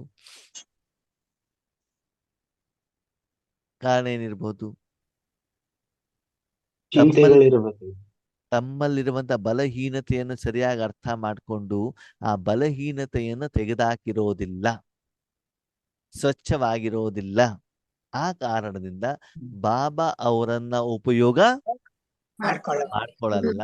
ಅದಕ್ಕಾಗಿ ಅವರಿಗೆ ಅನುಭವ ಆಗೋದು. ಅವ್ರಿಗೆ ಗೊತ್ತಿರ್ತದೆ ತಮ್ಮಲ್ಲಿ ಏನು ಕಡಿಮೆತನ ಇದೆ ಅಂತ ಗೊತ್ತಿರ್ತದೆ, ವಿಷಯನೂ ಕೂಡ ತಿಳಿದಿರ್ತದೆ. ಆದರೆ ಅದರಿಂದ ಹೊರಗಡೆ ಬರ್ಲಿಕ್ಕೆ ಸೀರಿಯಸ್ ಆಗಿ ಏನ್ ಮಾಡಿರುವುದಿಲ್ಲ. ಅವರು ಕಾರ್ಯ ಸಾಧನೆ ಮಾಡದೇ ಇದ್ದಾಗ, ಪಥ್ಯವನ್ನು ಮಾಡದಿದ್ದಾಗ, ಎಲ್ಲಿ ತಪ್ತಾ ಇದ್ದೀವಿ ಅದನ್ನು ಸರಿ ಮಾಡ್ಕೊಳ್ದಿದ್ದಾಗ ಈಶ್ವರಿ ಸೇವೆ ಕಾರ್ಯ ಪುರುಷಾರ್ಥ ನಿಮ್ಗೆ ಏನಾಗೋದಿಲ್ಲ, ಇಷ್ಟ ಆಗೋದಿಲ್ಲ. ಸರಿ, ನಿಮ್ಮ ಶುಭ ಭಾವನೆಯಿಂದ ಶುಭ ಕಾಮನೆಯಿಂದ ಬೇರೆಯವರು ಚೇಂಜ್ ಆಗ್ತಾರೋ ಬಿಡ್ತಾರೋ, ಅಟ್ಲೀಸ್ಟ್ ಮಂಡಲ ಆದ್ರೂ ಕೂಡ ಏನಾಗಿರ್ತದೆ, ಶ್ರೇಷ್ಠ ಆಗ್ತದೋ ಆಗಲ್ವೋ? ಆಗುತ್ತೆ. ಇಲ್ಲ ಅಂದ್ರೆ ನಿಮ್ಮಿಂದ ವಾಯುಮಂಡಲ ಹಾಳಾದ್ರೆ ಮತ್ತೆ ವಾಪಸ್ ಯಾರು ಸರಿ ಮಾಡ್ಬೇಕು ಮಾಡ್ಬೇಕು. ಅಲ್ವಾ? ಚಿಕ್ಕ ಮಕ್ಕಳಿಗೆ ನೀವು ಏಟ್ ಕೊಡ್ತೀರಾ, ಬೈತೀರಾ, ಚಿಕ್ಕ ಮಕ್ಳು ಹೋಗ್ಬಿಟ್ಟು ಏನ್ ಮಾಡ್ತಾರೆ, ಅಳತೆ ಬಿಟ್ಟು ರೂಮಿಗೆ ಹೋಗ್ಬಿಟ್ಟು ಲಾಕ್ ಮಾಡ್ಕೊಂಡು ಕೂತ್ಕೊಂಡ್ಬಿಡ್ತಾರೆ. ಸರಿನಾ? ಆಮೇಲೆ ಯಾರವ್ರನ್ನ ಸರಿ ಮಾಡ್ಬೇಕು? ಅದಕ್ಕೆ ನಮ್ಮ ಕನ್ನಡದಲ್ಲಿ ಪೂಸಿ ಹೊಡೆಯೋದು ಅಂತ ಹೇಳ್ತಾರೆ ಅಲ್ವಾ? ತಪ್ಪು ಅವ್ರದಿದ್ರು ಕೂಡ ಏನ್ ಮಾಡ್ಬೇಕು, ಅವ್ರನ್ನ ಸರಿ ಮಾಡಿ ಮತ್ತೆ ವಾಪಸ್ ಏನ್ ಮಾಡ್ಬೇಕಾಗ್ತದೆ, ಕರ್ಕೊಂಡು ಹೋಗ್ಬೇಕಾಗ್ತದೆ ಅಲ್ವಾ? ಹಾಗೆ ಇಲ್ಲೂ ಕೂಡ ಬಾಬಾ ಹೇಳ್ತಾರೆ, ಪ್ರಯತ್ನವನ್ನ ಮಾಡಿ. ಒಂದೇ ಸಲ ಅದು ಸಾಧ್ಯ ಆಗದಿದ್ರು ಕೂಡ ಏನ್ ಮಾಡಿ, ನಿಧಾನವಾಗಿ ಪ್ರಯತ್ನ. ಕಣ್ಣು ಮುಚ್ಕೊಂಡು ಕೂತ್ಕೊಳ್ಳಿ, ಯಾರ್ಯಾರ ಬಗ್ಗೆ ನಿಮ್ಗೆ ನೆಗೆಟಿವ್ ಇದೆ ಅಂತ ತಿಳ್ಕೊಳ್ಳಿ. ತಿಳ್ಕೊಂಡ್ಬಿಟ್ಟು ಅವ್ರಿಗೆ ಏನ್ ಮಾಡಿ, ಟ್ರೀಟ್ಮೆಂಟ್ ಕೊಡುವಂತಹ ಒಂದು ಒಳ್ಳೆ ಡಾಕ್ಟರ್ ಆಗಿ ಈ ರೀತಿ ಎಲ್ಲ ನೀವು ಕಾರ್ಯವನ್ನ ದಿನದಲ್ಲಿ ಕರ್ಮ ಕ್ಷೇತ್ರದಲ್ಲಿ ಮಾಡ್ತಾ ಬಂದಾಗ ಏನಾಗ್ತದೆ, ಅದರ ಪರಿಣಾಮ ಈಶ್ವರಿ ಸೇವೆಯ ಸಮಯದಲ್ಲಿ ನಿಮ್ಮ ಮನಸ್ಸನ್ನ ಬಾಬನ ಕೈಲಿ ಕೊಟ್ಟಾಗ ನೀವೇನಾಗಿರ್ತೀರಿ, ಸಂತುಷ್ಟರಾಗಿರ್ತೀರಿ. ಬೇರೆ ಎಲ್ಲ ಕಾರ್ಯಕ್ಕೆ ನೀವೇನಾಗ್ಬೋದು, ಬಿಂದುವನ್ನ ಹಾಕಬಹುದು. ಇಲ್ಲ ಅಂತಂದ್ರೆ ಏನಾಗ್ತದೆ, ಕೊಮ, ಕ್ವಶನ್ ಮಾರ್ಕ್, ಆಶ್ಚರ್ಯ ಸೂಚಕ ಚಿಹ್ನೆಗಳು ಬರ್ತಾ ಇರ್ತವೆ. ಅದಕ್ಕಾಗಿ ಮನಸ್ಸಿನಿಂದ ಮಾತಿನಿಂದ ಯಾವುದರಿಂದನೂ ಕೂಡ ಬೇರೆಯವರಿಗೆ ಕೆಟ್ಟದನ್ನ ಬಯಸಬಾರದು. ಎಲ್ಲರ ಪ್ರತಿ ಒಳ್ಳೆ ಭಾವನೆ ಇಟ್ಕೊಂಡು ಸದಾ ಸಂತುಷ್ಟ ಮಣಿಗಳಾಗಿ ವಿಶ್ವದ ಏನ್ ಮಾಡ್ಬೇಕು, ಪರಿವರ್ತನೆಗೆ ನೀವು ನಿಮಿತ್ತರು ಆಗ್ಬೇಕಾಗ್ತದೆ. ಸರಿ? ಅಚ್ಚ. ಓಂ ಶಾಂತಿ. ಓಂ ಶಾಂತಿ.